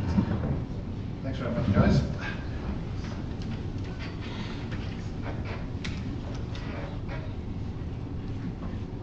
So, hello and welcome, thank you for coming. We are Group 2, presenting third, and we are looking specifically at healthcare provision and the service providers of healthcare. So, first, what does that mean? We thought that we can't do anything before we identify the historical landfill sites and the ones that are vulnerable to coastal flooding and coastal erosion. So that was our first task, to identify the key areas. Once these areas are identified, we need to understand the people that are there, the vulnerable populations, and the risks that each individual site poses, the health risks specifically. Once we've done that, we need to plan the responses for the potential if landfills are breached, so the potential responses, and that's both emergency if there's a tidal surge and they're immediately breached, or the long-term action plans for health service providers. And we also want to raise awareness in the community of these risks without scaremongering, which is important. So that was how we saw our job in this challenge week, and that's how we laid it out. So the structure of this presentation, we'll be using the Source Pathway Receptor framework again in a health context. We're going to introduce our case study of Lowestoft and North Dean landfill site. We will introduce our tool that's looking at site identification and then how we use that to look at the risk characteristics of sites across the UK. We then look, once we've identified the site, how a priority site, how to engage with that site, look at responses, look at the individual health risks for the site. And then the feedback and response communication, what's the responses for the site in an emergency, and how do we communicate that with the public and health service providers. So there's 3 words we can see, been used a lot this week, so we may as well use them again. Source pathway receptor, the source being the landfill, the pathways being the water sources, groundwater, particularly through boreholes and things like that, deposited contaminated sediments, and the receptor being the human and the health of the people that use the beach, the air, the wildlife, the aquatic areas, and things like that. So introducing our specific case study, Lowestoft. Lowestoft is a coastal town in the east of England, very far east of England. It's disproportionately high in age. The main industries are manufacturing, construction, and things like that. It's since 2010, it's been a conservative constituency, which is quite important when you're thinking of the social pressures and where the finances are coming from when we're considering our policies. So it's worth noting that it's been growing strongly and conservative recently, and when considering the SNP in the future as well, that's worth remembering. It's a highly deprived area, so when looking at the vulnerability from a socio-demographic view, it's a very, very deprived area with high unemployment, as you can see, compared to England.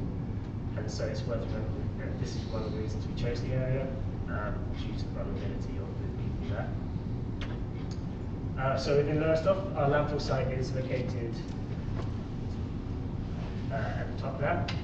That's the North Deans landfill site. and Lowestoft just here. The blue line is representing the SMPs, and that is, the blue line is hold the line policy, so they're looking to hold the line there, and that is throughout all three epochs, that does not change.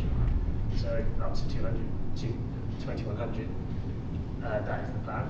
And then, as we can see, it's just bordering the green line at the top there, and that is managed retreat. So our site is on the edge of that.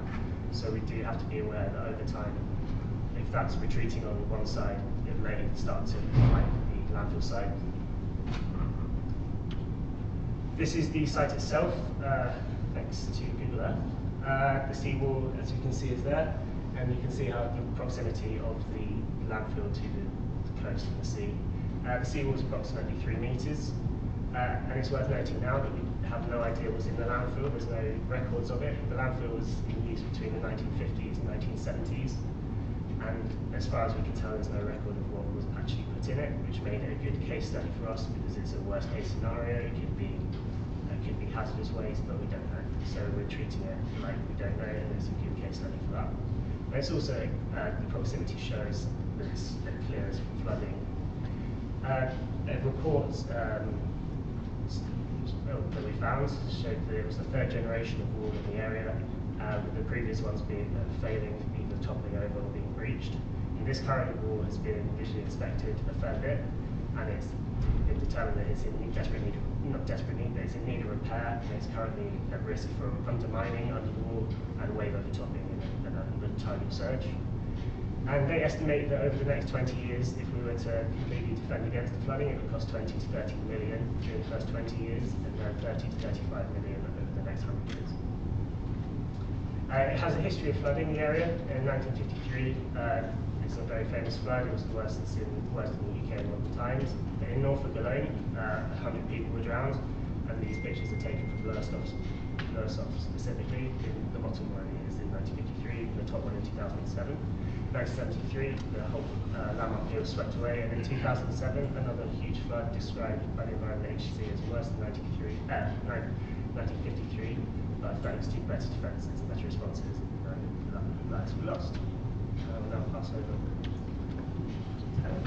Yeah, just so it's good to understand what flooding occurred in the past, but also so this just shows the 1 in 100 year or more flood risk area. So Lowestoft is just in the middle there, and you can see the landfill to the north is likely to be breached. I'd also be slightly critical of the model in the sense that I think it overestimates potentially how well the wall can defend against it, because just north of the site, the seed fence is just groins, but it's just then sand dunes, so I think it could potentially flow in to the north of the site as well. And then also the 1,000 year flood risk area, so again it still covers the site.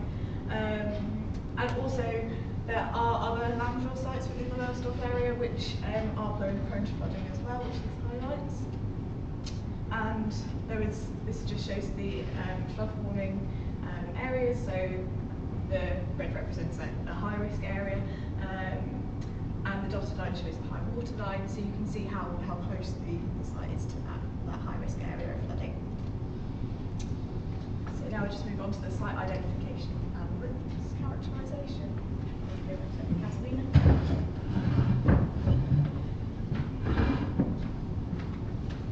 So one of the main aspects of the work we did this week is integrating the right kind of data to help us assess the problem, identify risks, and the vulnerable populations in this case. So on the left you can see all of the kinds of data that we visualize in the tool that Evelina is going to present in a short time.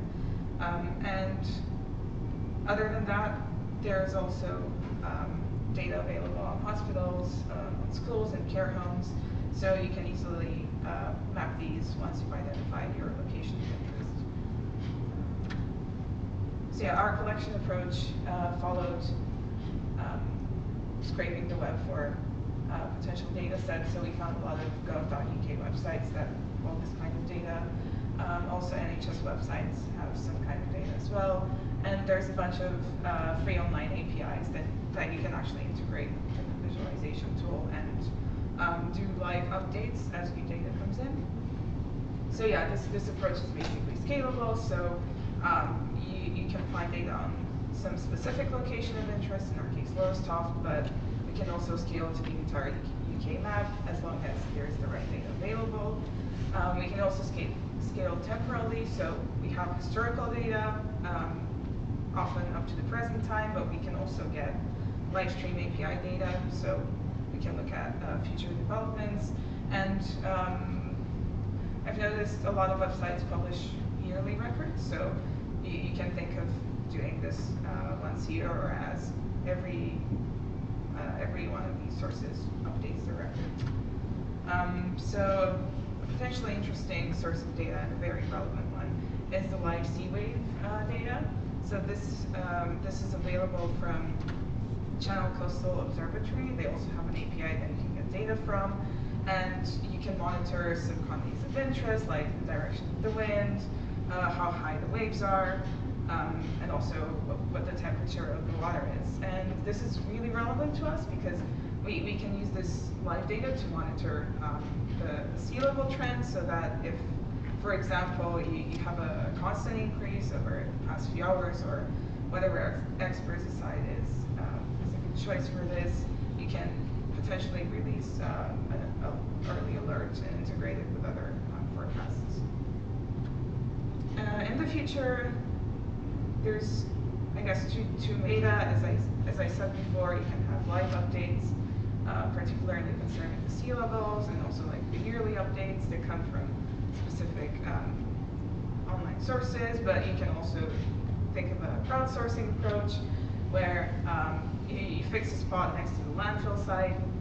You'll see this in the upcoming slides that we have, and you can ask people to take a picture of this, and you can then use some image processing techniques to figure out if what the erosion status is at the current point. Yeah, and Galina's going to demo the tool for you.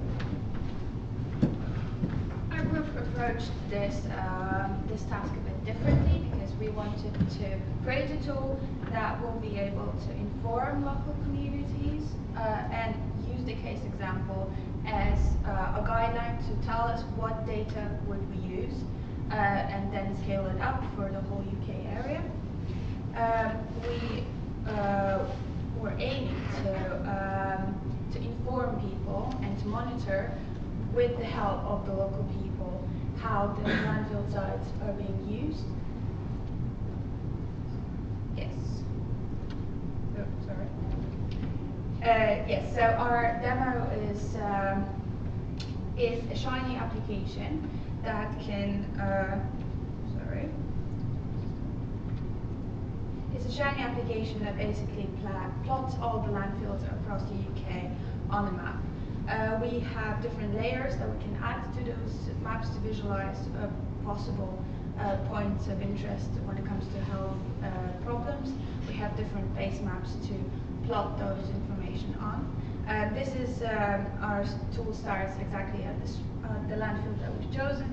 However, we can see that different landfills are also mapped in the same way. When we click, we have the information available of what kind of waste is in there, and any different information that are available. This is these are the three base maps that we used.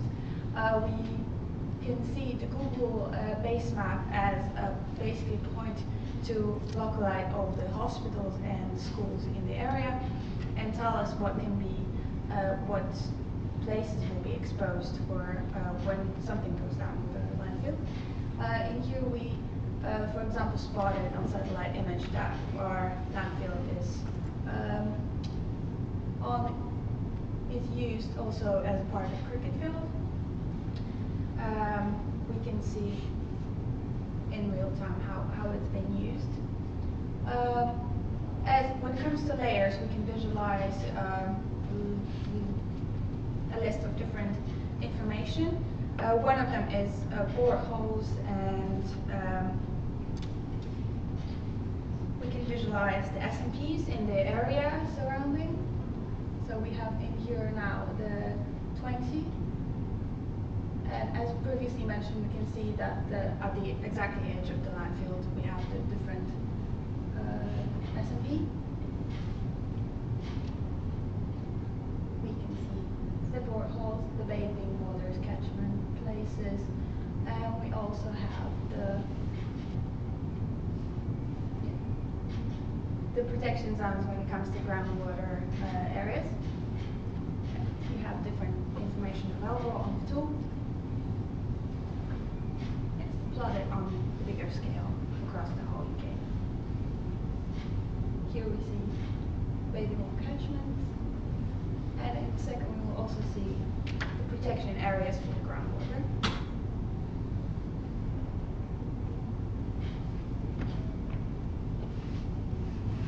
Also, what was previously mentioned, we can see the live update of the waves and tides in directly from the API, also previously mentioned. We have measurements, and in a second we will see that they're plotted on bigger scale as well. Yeah, here. Also, one of the data sets that we found is plotting the shellfish areas. Fortunately, they're only an island, but still, the left of there. Yeah, the last thing that I wanted to mention is the high water levels surrounding the whole of UK. Now, if we get closer.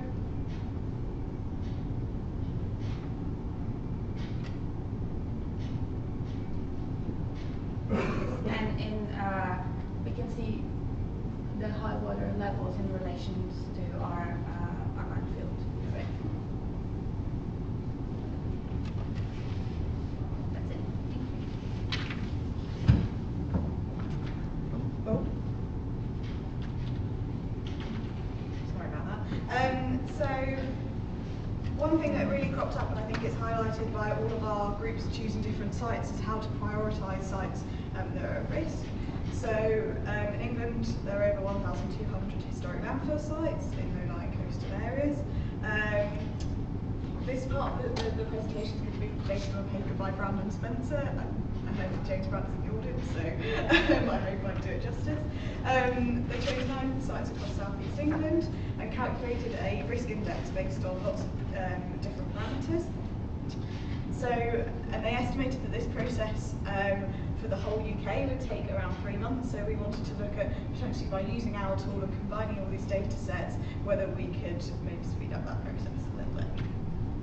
So the risk index value itself is based on multiple parameters. These are grouped into coastal drivers, landfill vulnerability, landfill hazard, and environmental vulnerability. And this lists all the different things that are covered under those topics. I won't go into each one of those in detail for time, but yeah, they're all listed up there. So then a waste release index is calculated by taking into account the coastal drivers and the landfill vulnerability. So that's an index based on how likely or how dangerous it is for the waste actually to be coming out of the site. And then a pollution index is calculated based on the landfill hazard and the environmental vulnerability. So what impact could that then have?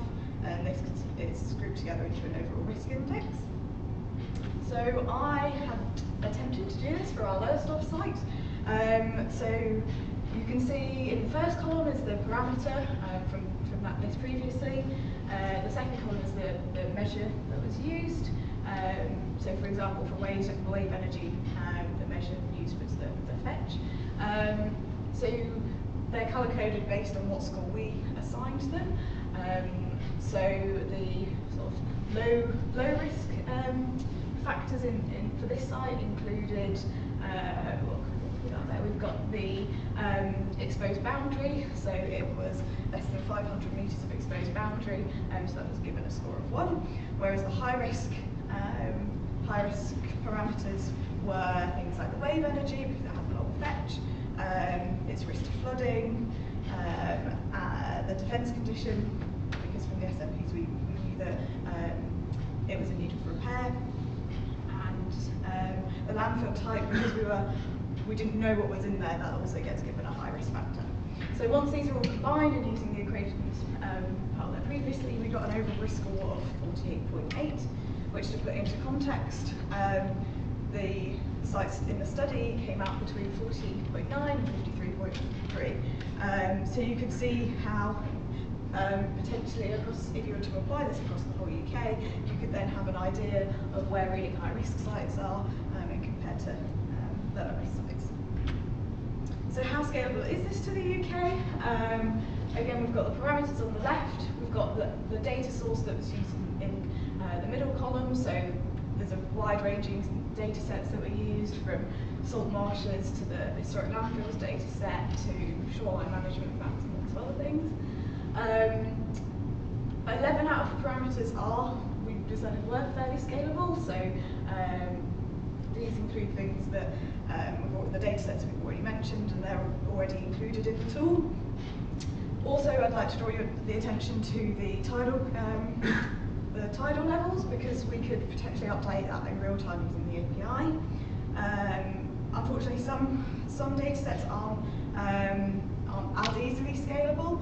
For example, if the sediment balance to know whether a site is eroding or staying the same or actually gaining in sediment, that data is normally found within the shoreline management plan, so that would be a bit more difficult to extract that data out into a GIS format. But overall, because we're coming from the health practitioner's perspective, we'd suggest that along with all those other parameters, we would include a health vulnerability, so potentially population density, or distance to vulnerable people, or distance to drinking water boreholes in case of breaching. And I'll just pass over to Tess.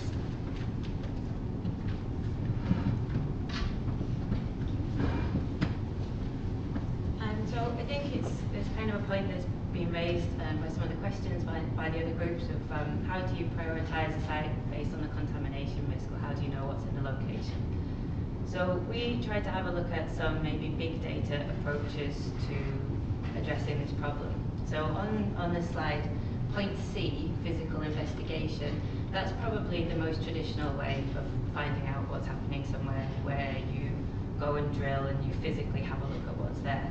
Well, that can be quite expensive, to say the least. You're probably looking at a minimum cost of £30,000 to £50,000 to run a comprehensive investigation to establish what's in a site. So we thought we might be able to apply some big data approaches to refining that stage of the investigation. So we looked at two possibilities, and the first one was collecting oral histories from people in the area who might have knowledge of the site from when it was operational, or having lived in the area, they have an idea about the industry and what could have contributed to that location. And we thought that because we're coming at this from the healthcare perspective, that perhaps healthcare providers could be involved in this process, or possibly it was with this landfill closed in '74, so maybe we are targeting a slightly older demographic. Maybe we could talk to people in homes who might be interested to share some of their history of the area and tell us a little bit about what we might be able to expect. We also thought that council, environmental health officers might like to be involved, and local historical societies. We did find a couple of websites that provided some pictures of old photos of the area and could tell you a little bit about what was happening. So they might be people with an interest in knowing a bit more there. So we thought we could look at using short interviews and then converting that to text and doing some natural language processing or keyword searching to try and really pull out points on landfill history. We realised that may tell us something or it might not, so we looked at some other options, and that would be, the first thing was a low-cost sensor network. In the first instance, to try and identify if there's anything on the site that we might be interested in looking at further. So we could do something like a first pass of a ground penetrating radar at the surface, and what that does is it could start to give us a bit of the structure of the landfill and an idea of what the contents of that might be. And that could help us then deploy a series of low-cost sensors. There's a Raspberry Pi driven sensor that can do volatile organic compounds. And whilst it might not be hugely accurate, it does give the ability to compare one site with another. So if we're looking at prioritisation, if we had a site where we were finding VOCs versus one where we weren't, this sensor costs around £20. You probably could put something together for within £500 versus your site investigation, which is £50,000. So quite a big difference, and it might not tell you everything you need to know, but it might start to help you with your prioritisation. And you could also potentially repurpose that if you did get to the point of running a physical investigation where you're drilling into the waste to physically have a look at what's there, or monitoring the leachate that's coming off that landfill site. You could then potentially deploy those sensors again to do some monitoring, so you could perhaps look for changes after significant events, which would be highlighted in the tool. So they were a few of the things that we thought about using. And then again, because we're looking at this from a health perspective, we just wanted to highlight some of the concerns that there might be. So we looked at an example contaminant like benzene, and it happens that there's a paper that had a really nice conceptual model, so it gives you a sort of conceptualized image of what could be happening, and as it happens, this is pretty close to the circumstances at the site that we're looking at, so we're quite fortunate. So the idea of this is that that leachate could contain a compound like benzene, which is really common, used in a lot of different processes, but especially with chronic exposure, it can excuse me, be really nasty, and it's been identified by the WHO as one of the top 10 contaminants in the world. So we thought we could share information like this with local healthcare providers. If this compound was found in a location, people could start to build up an understanding of the kinds of impacts on health that this might have. And that conceptual model shows how, with the erosion of the wall by the sea, you might start to find things pushed further into the area where people are accessing. And then we've done, for people who might not be as computer literate or able to access this information, we've done a physical model that could be taken to places as an example to demonstrate what could be happening on that site to help people have an appreciation of the risks that are there.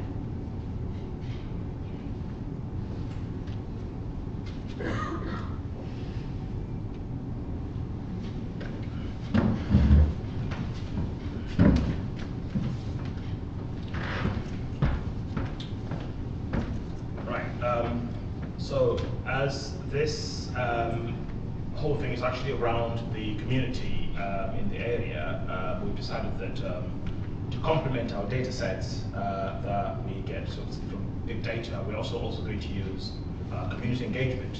So community engagement is going to be incorporated into our sort of our data collection apparatus. And to do this, we are going to set up a sort of like a signboard on site with a cutout in the middle to sort of provide people a frame through which to capture the image of the coastline. And once they do that, they use a QR code to upload their image onto Twitter, and a scraping API will be used to collect the data and collate it into software, which would so there's the QR code. So once you've uploaded it, you receive sort of like a confirmation that your image has been uploaded. And in time, so this is basically a crowdsourcing activity. So in time, once we've been able to collect many images, we would use a particular software that would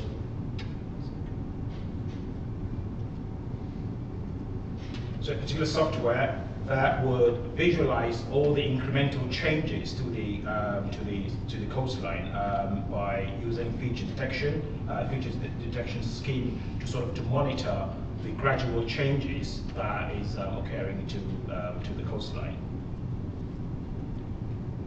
So there's some of the demonstration. So this could be one of the images, and the next image would have a sort of a feature detection visualization that would indicate any sort of gradual change, and this would be incremental as more and more pictures are gathered by the crowdsourcees. I'll take it to the next one.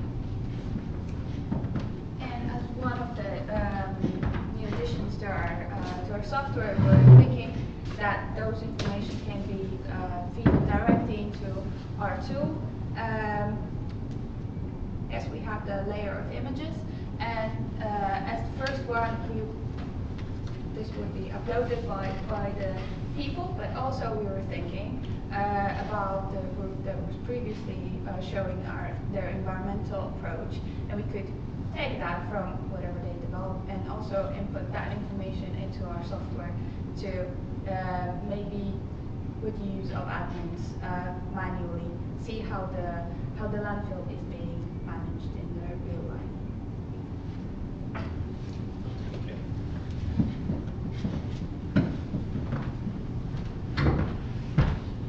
Okay, back to me again. So having collected all this data and developed the tool, I mean the core of this whole exercise is actually to ensure that the public is actually safe in case of a breach or in case of any sort of eventuality. And as we all know, I mean, as it was said earlier on, we don't know what the content of the landfill is. So if there is any sort of any breach, we don't know what the sort of the hazards will be. So we've put in place a sort of a public engagement or public communication strategy. So this is a diagram that sort of explains all of that. So the first part of the diagram sort of summarizes what I explained earlier on about our data capture method. So we're using the hashtag Coastal Watch Lowestoft, which is the hashtag that people would use to upload the images they've captured. We'll also use the local knowledge, local intelligence to gather information about the site, as we don't know what the content of the site is. And we'll also use physical analysis, so regular checks to sort of gather more sort of physical data about the site. So in case of a sort of like a periodic flooding, which occurs from time to time, we have sort of this low-level engagement or low-level communication strategy. So we'd use sort of regular posters that would be updated from time to time, and the rest of it, we've got postal printed materials that were sent to the different receptors in the area, targeting the more vulnerable ones.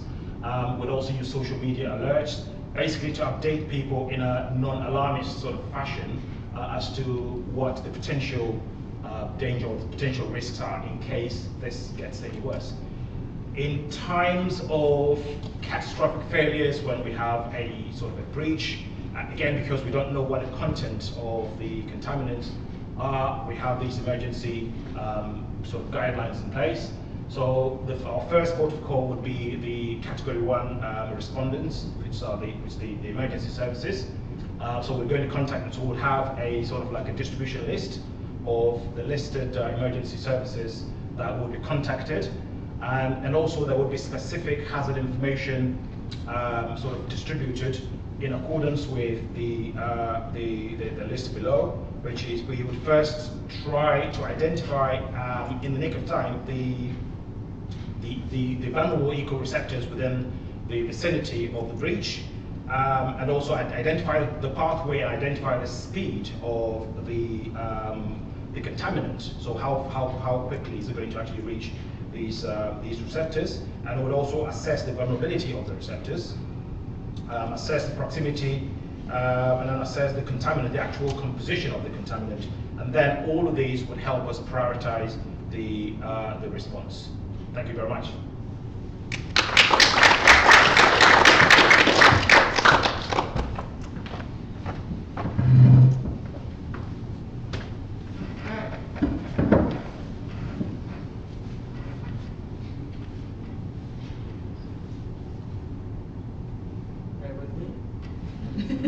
We've got to have at least one dream technical failure.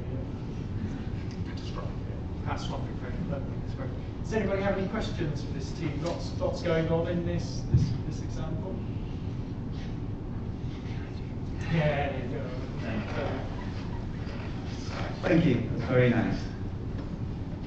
So imagine the scenario where you're sending out these alerts. I know you mentioned that it should be non-alarmist, but people do worry.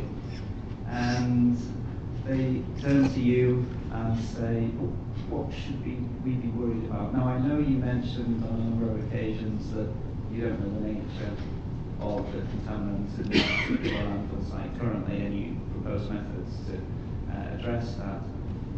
But given, let's say this happens today, what sort of contaminants would people normally have to be worried about from a landfill site like this? Got an expert here. It entirely depends on the landfill. So, I mean, what we alluded to with that benzene example was that we could coordinate with the local healthcare providers. If it's kind of an iterative process, that the more information that we get and the more, the higher the priority, the higher the risk of something physically happening at the location. And then as we get more information about what might be in there, we could develop specific response information for particular contaminants or groups of contaminants, or try to determine what the response might be. So if you had, I mean, it wouldn't necessarily have to be the seawalls failing, but maybe you start to get something bubbling up on the shoreline and it looks quite unpleasant.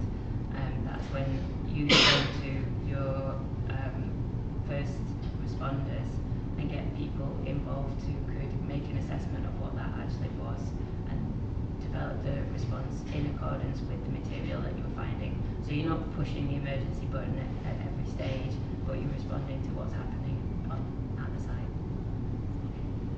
Okay, thank you. Just one quick follow-up, if I may.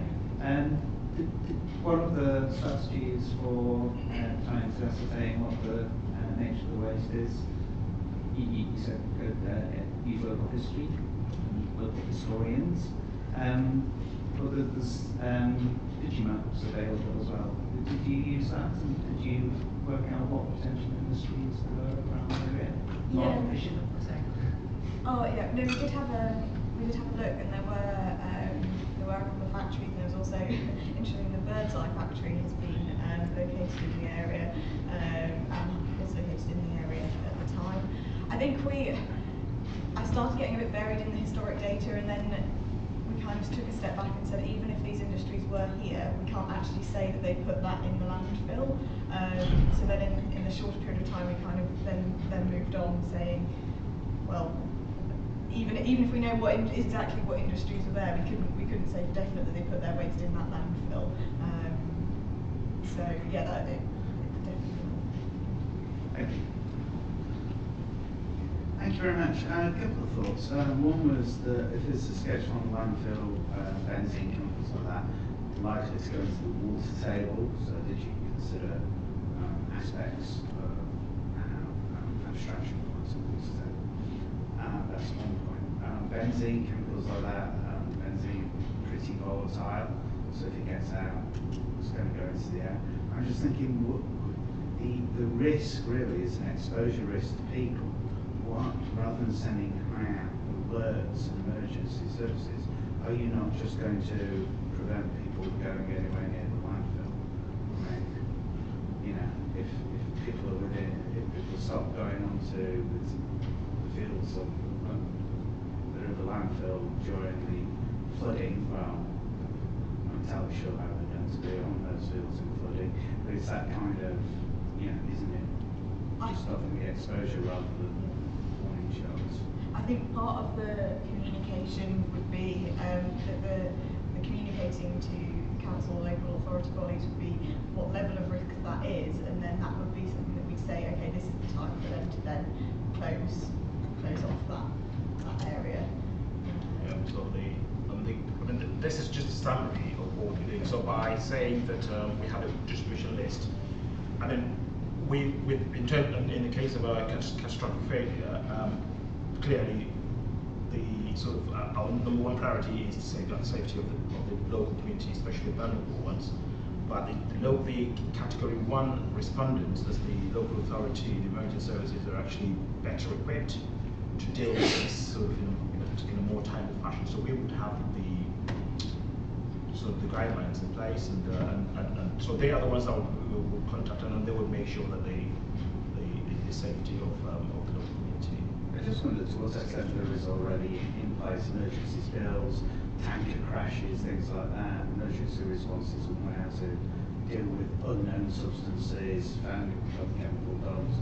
Chemicals have been dumped in containers that they don't have a clue what's in them. So I think there's probably a whole response that's already out there, and it's more just a case of when I think what's probably more important is when do you tell who what, rather than necessarily go through all the details of trying to identify the specific risks. If it's chemical bubbling up, they will just prevent people going near it, take a sample, and do some quick hazard responses as they would under a chemical, biological, radiological, CBRN risk and evaluation. So I think there's a degree of team response that's already going to be in play. And it's just really, I think this is how and when do you link it with that capability rather than trying to solve the whole play of what information is required. But good walk through of the data sets and those decision points. Oh, absolutely. Thank you.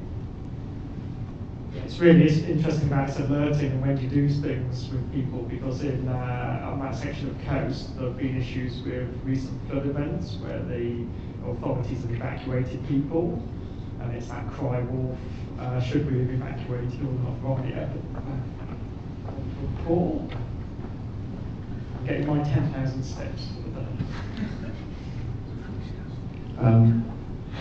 I think where I've come from is what you're doing is potentially extremely useful and groundbreaking.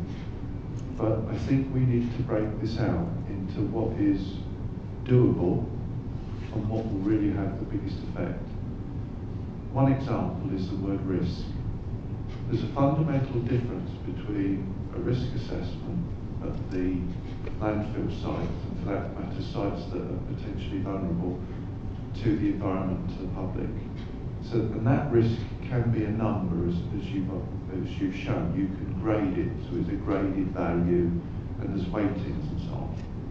But there's another form of risk, and you've alluded to it on this diagram, and you've said it a number of times. The risk of, for example, the health services, the Environment Agency, and all of those are actually Category 1 responders under the Civil Contingencies Act. The Civil Contingencies Act is very old now. It was first introduced in 2004, and then regulations were available in 2005. In 2004 and 2005, big data and the ability to use big data effectively didn't exist. It was a theory. It was something. Now we have the ability to do it.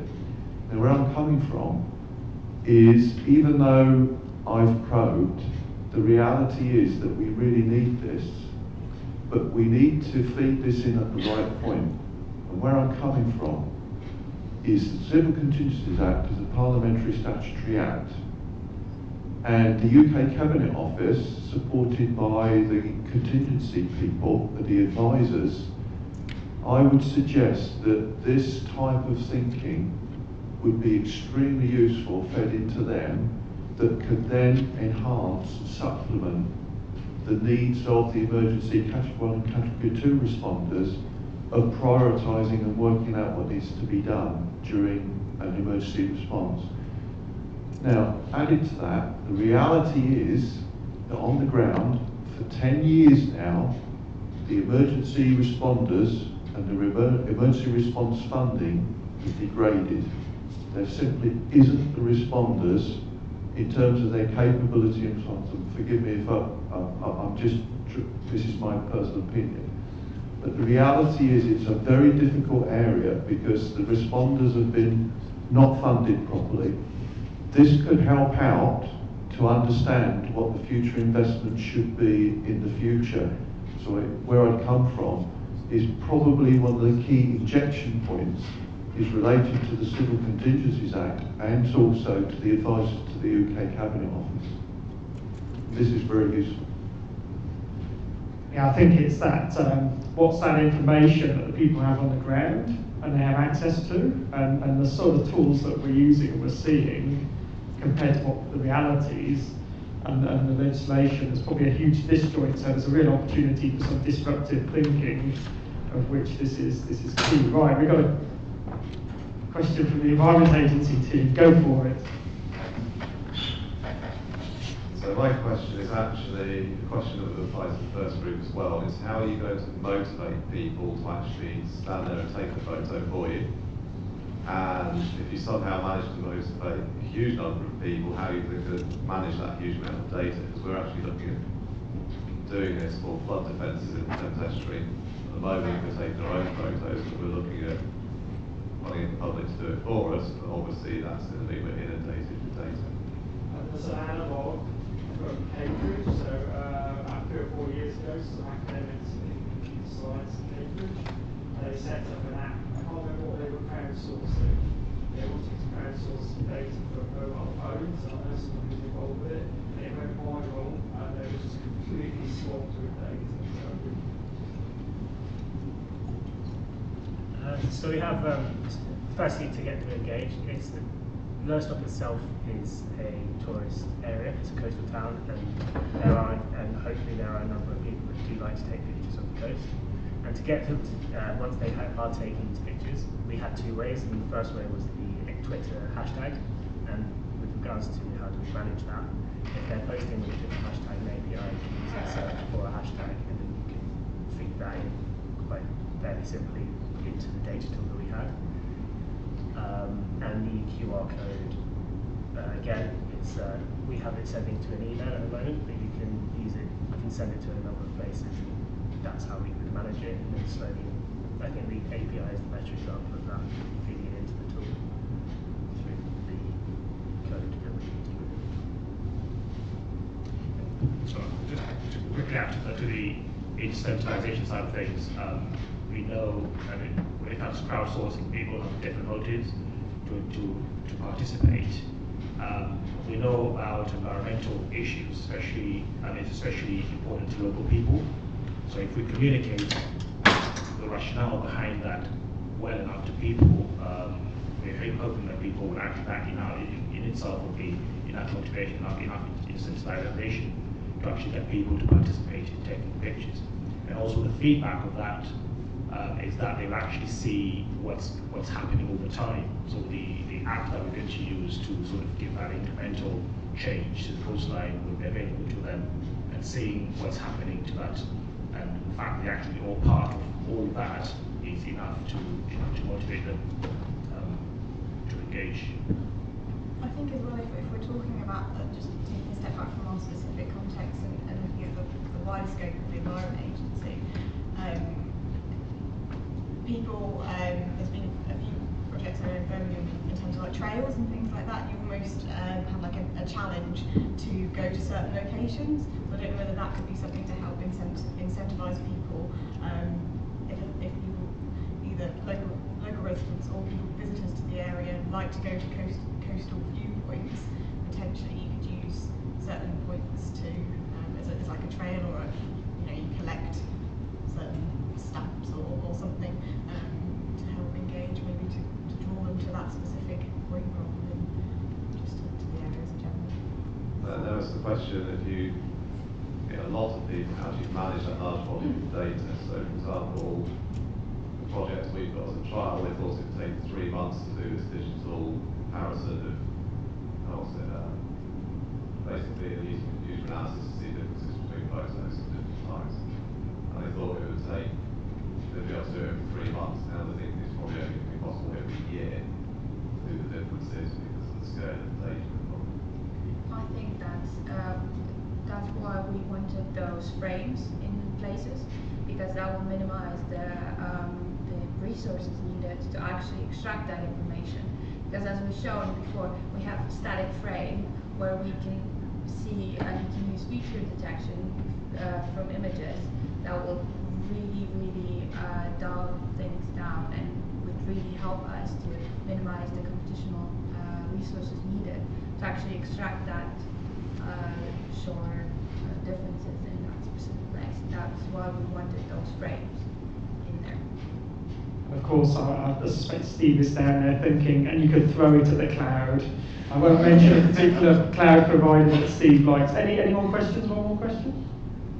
Quick observation about frames. I've seen this up in Yorkshire where there's a and they've actually set a nice frame, which is sort of a like a gilt frame with writing on it, and it encourages people to actually take that photograph in that particular space. And I think you're absolutely right in terms of the AI side of things. That will dramatically improve the quality of the data that you put together and how to do it. So I think there are ways of incentivising and gaming people to play certain games. And you can even pick pictures off the internet as well for time. Sorry, I have a quick commentary on that as well. So, since you have a frame, all of your pictures will be aligned to the same boundaries, basically. So, you only need to process the image on the fly with the latest one that you have. And since you're interested in the current state of things, and if you want to get multiple time points across the year, you can like store one every month and see the evolution. But you don't need to actually store all of the data, I think, for this purpose.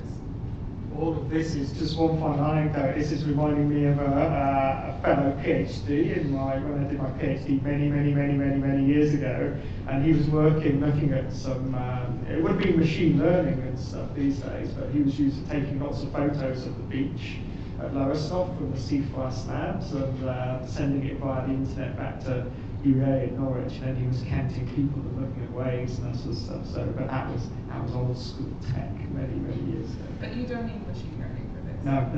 It's just a basic edge detection. Just very quickly, yes, you need a Pokemon for landfill sites to tell us where to take pictures. I think, generally speaking, there's a shared enterprise and people understand the social good.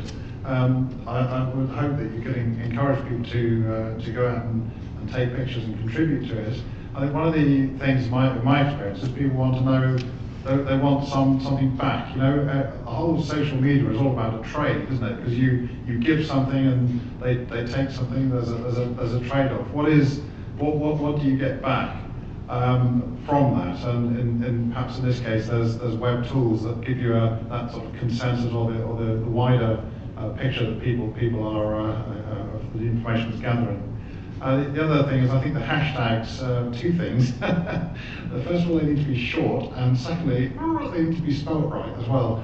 So I think there's there's something that will help you get their information. I take that as being a deliberate spelling mistake, so we don't cause utter chaos in our stuff. Excellent. Can we have a round of applause, please?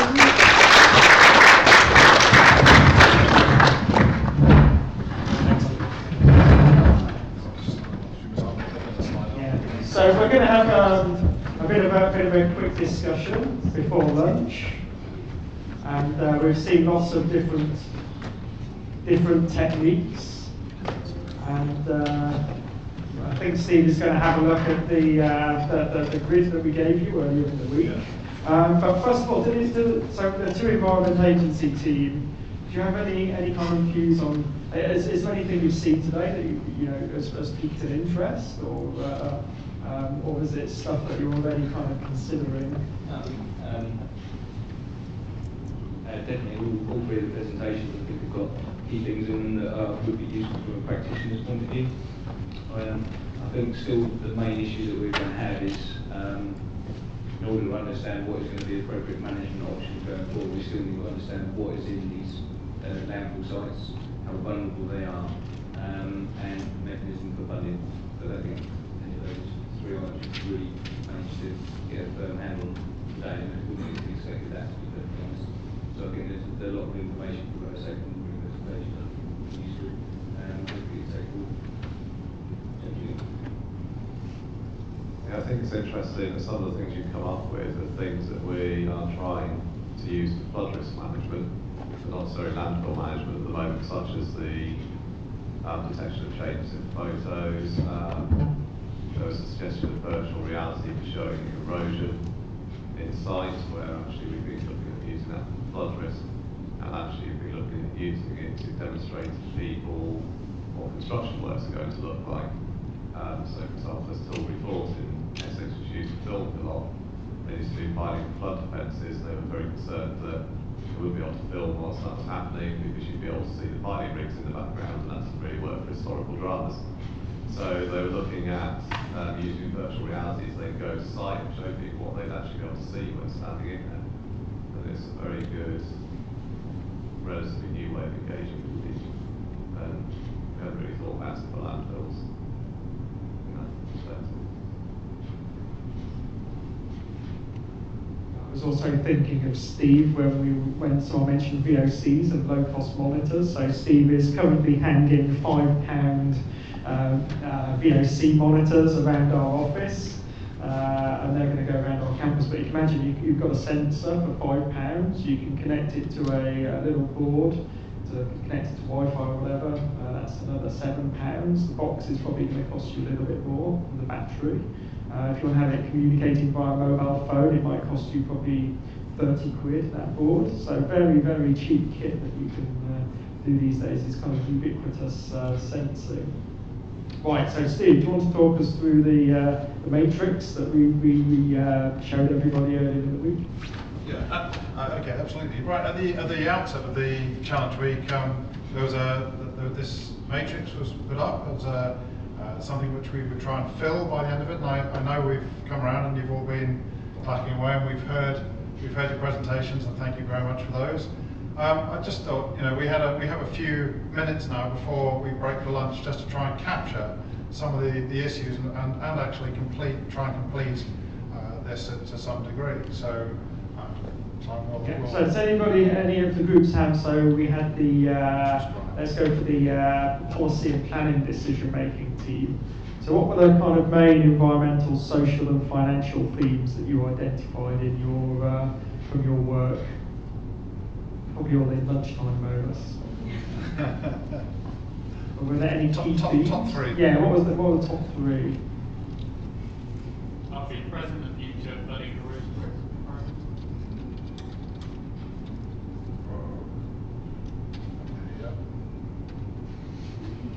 This is a test of Steve's ability.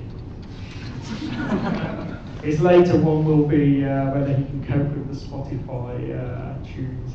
I'm going to use. I was going to use Slido, but clearly I need to use Menti. Yeah. Any others?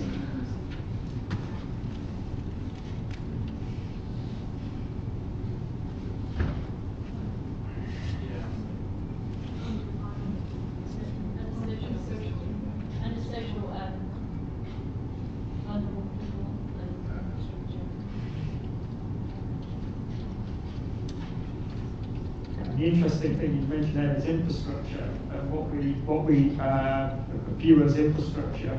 So lots of people, myself included, infrastructure is all about power stations, coastal defences, but it might be the social infrastructure, the schools, etc., which we don't often think about. Yeah, that's good. And what about anything financial? We call the regeneration investment.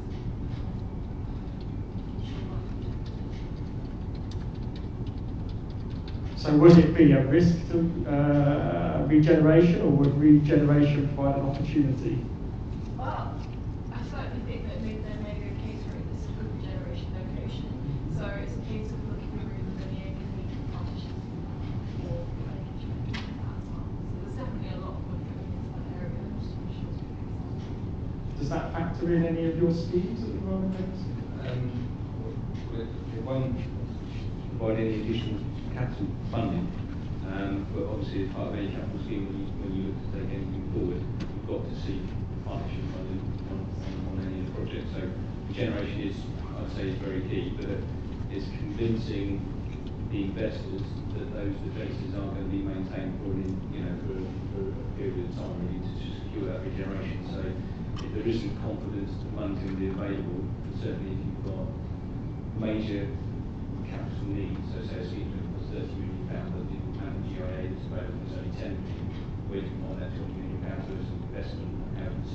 So confidence in any of those investors in the fact that those defences are going to be maintained for a short period of time. So that you can get that quite a lot is that the hardship funding schools are low, and trying to attract new investment through regeneration when they can look, put in a factory, supermarket, whatever it be, at a location that's not at risk. That's the first place that they would look to, and then obviously needs contribution. So it is a key factor.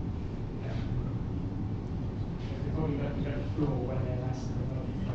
What about the social and health providers team? Trying to collect it. So for environmental, it's what's in them is the key one. Sorry? Content of landfills.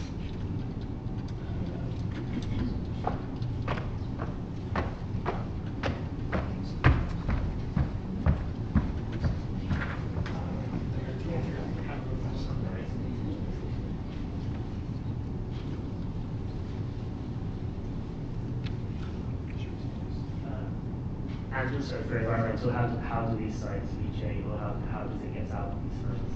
How does the pathway or pathways? Enough description of that. Yeah, so we're also back to the social, we're also looking at vulnerable communities.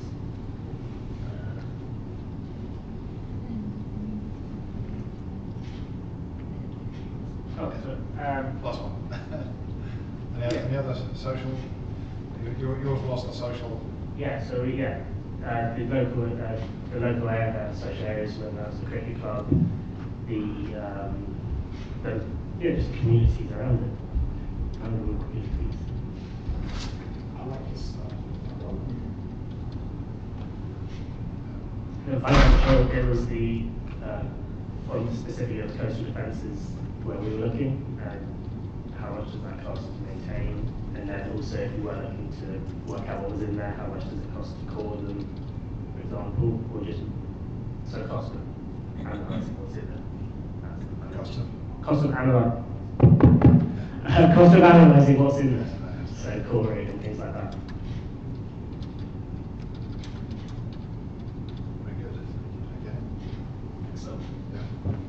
And over to the land management group.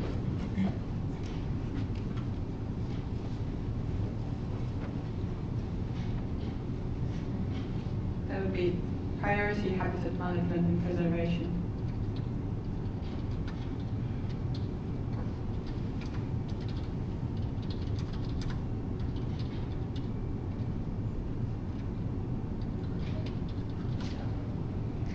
Public engagement or social.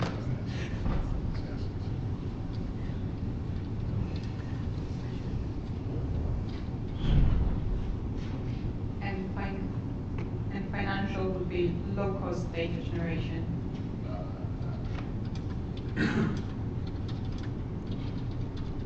Just suspect and the analysis. And using biodiversity as a driver for funding.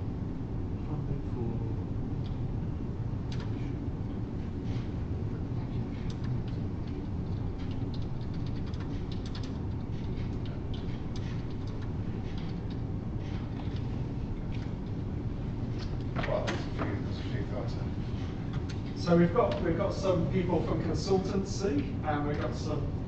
It's had a long week. Got some people from consultancy. We've got the Environment Agency guys in the team. Do any of these sound familiar, or is there anything that, from your perspective, you'd highlight as being higher priorities than these key themes? Is there anything we miss, or is it all very familiar? Funding is a big issue. It's the biggest challenge that we've got.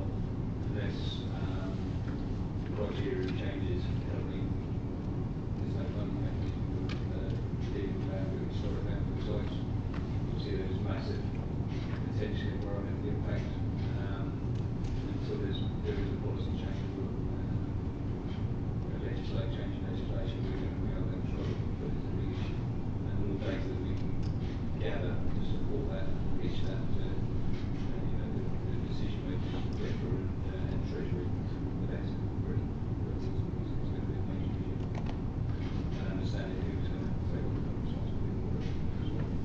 what's the experience been with gathering the photos for the social media for the flooding in the Thames region? It's a very interesting project. So we haven't done it through social media at the moment. We are doing it ourselves. Yes. Yeah. Are there plans to extend that? Sorry, are there plans to extend that to? Yeah. So what? So at the moment it's a trial to use. Changes between photos to look for issues with flood defences and foreshore sewerage project area, which at the moment is being done by a boat going up and down the Thames with camera equipment on. In the future, looking at whether it would be possible to then do that through using photos of here on social media or specifically asking people to take photos out of particular places. I was just reminded of Network Rail, but they're looking at where you need to do vegetation management and embankments, and they're putting cameras on the front of their trains to actually take imagery, and then the imagery is classified automatically, and a map, a sort of management map, is produced of where they should. So I think you're going to. I think there's another aspect. I mean, you've looked at the landfill sites, say, within the context of flooding and within the context of the coastal site. But actually, there's many landfill sites within the context of, old cities, towns, developments. And what we're finding is that we're finding pollutants that are flame retardants, historical pollutants, that are very robust. I mean, flame retardants clearly going to be pretty robust for being able to survive fires. And therefore we're seeing I think from this, what's within the landfill sites. Also, when you've lost track of them, where are the historical landfill sites? And trying to then, and maybe recognising that they are a source of contaminants that we're now finding in groundwater, we're finding them in wastewater treatment plants because they are infiltration into sewer systems, they are coming into surface water, contaminating surface water, and going into plants, and we're finding some of these contaminants everywhere in the environment where you wouldn't expect, given where the population is, that those should be in that place. So I think there's a lot of commentary and vision here about those risks as well. So it's not just about where you're looking at the coastal. And I think it's worthy of the vulnerable communities, how things are paid, and maybe how developers are going to be, paying to deal with the historical issues that are going to become more and more apparent as we get worried about these small amounts of, lower concentrations of chemicals, and things like into the future, the plastics, microplastics, and the releases from landfills. So I think there's a lot of story here that you've used the lens of flooding and you've used the lens of coastal erosion, but I think there's some actual really interesting aspects as well. Very good. All right. Well, thanks for a very good discussion. It's been a fantastic morning. At least we've had a crack at the matrix as well, following your presentations. Congratulations, really, to all three teams on really fantastic talks, extraordinary efforts through the week. It's been very interesting to watch how you've all sort of developed your thinking as the week has progressed. In just a few days to produce this, that's very, very impressive. And you've cooperated. There's been good teamwork and something to be proud of, I think. It occurs to me that many of the tools and techniques that you've been using, of course, you'll go back and you'll be applying in your wider research. And these tools and techniques themselves are actually quite transferable to a range of different approaches. I think this is the fourth challenge week we've had in DREAM. I think NERC asked us to facilitate training and development opportunities for all our doctoral researchers in DREAM, and this is very much part of that. The challenge week is a key element in that, but there's obviously so much more as well. And I guess you've had a chance to work together and share ideas and skills. Some of you slightly out of your comfort zone, of course, that's no bad thing, but always amongst friends and colleagues, and with the help and advice from visitors who are with us today and who've been with us through the week, whom we're most grateful to, the expert practitioners and stakeholders. So I hope you found it a rewarding week. It's been very interesting for us, and you'll take that learning back to your own research. The videos from today will be segments of them will be put on YouTube with the presentations. I'd like to thank everyone really for participating in what I hope has been an enjoyable week, and you've found it rewarding. Obviously, Tom and Magdalene, it's been wonderful to be here, for the organisation that Angela's given us as well. So with that, I would draw matters to a close, and what I will do is tell you that there's a very fine lunch, hopefully waiting for us. However, there is a photo which we need of everyone on the stairs, so if we go up this way and we'll... Can we just thank Tom and all the visitors? So Tom has been a star, he stepped in because Mike's been on sabbatical this year. Tom made this week go very smoothly and provided us with good wine, etc. So can we just thank Tom?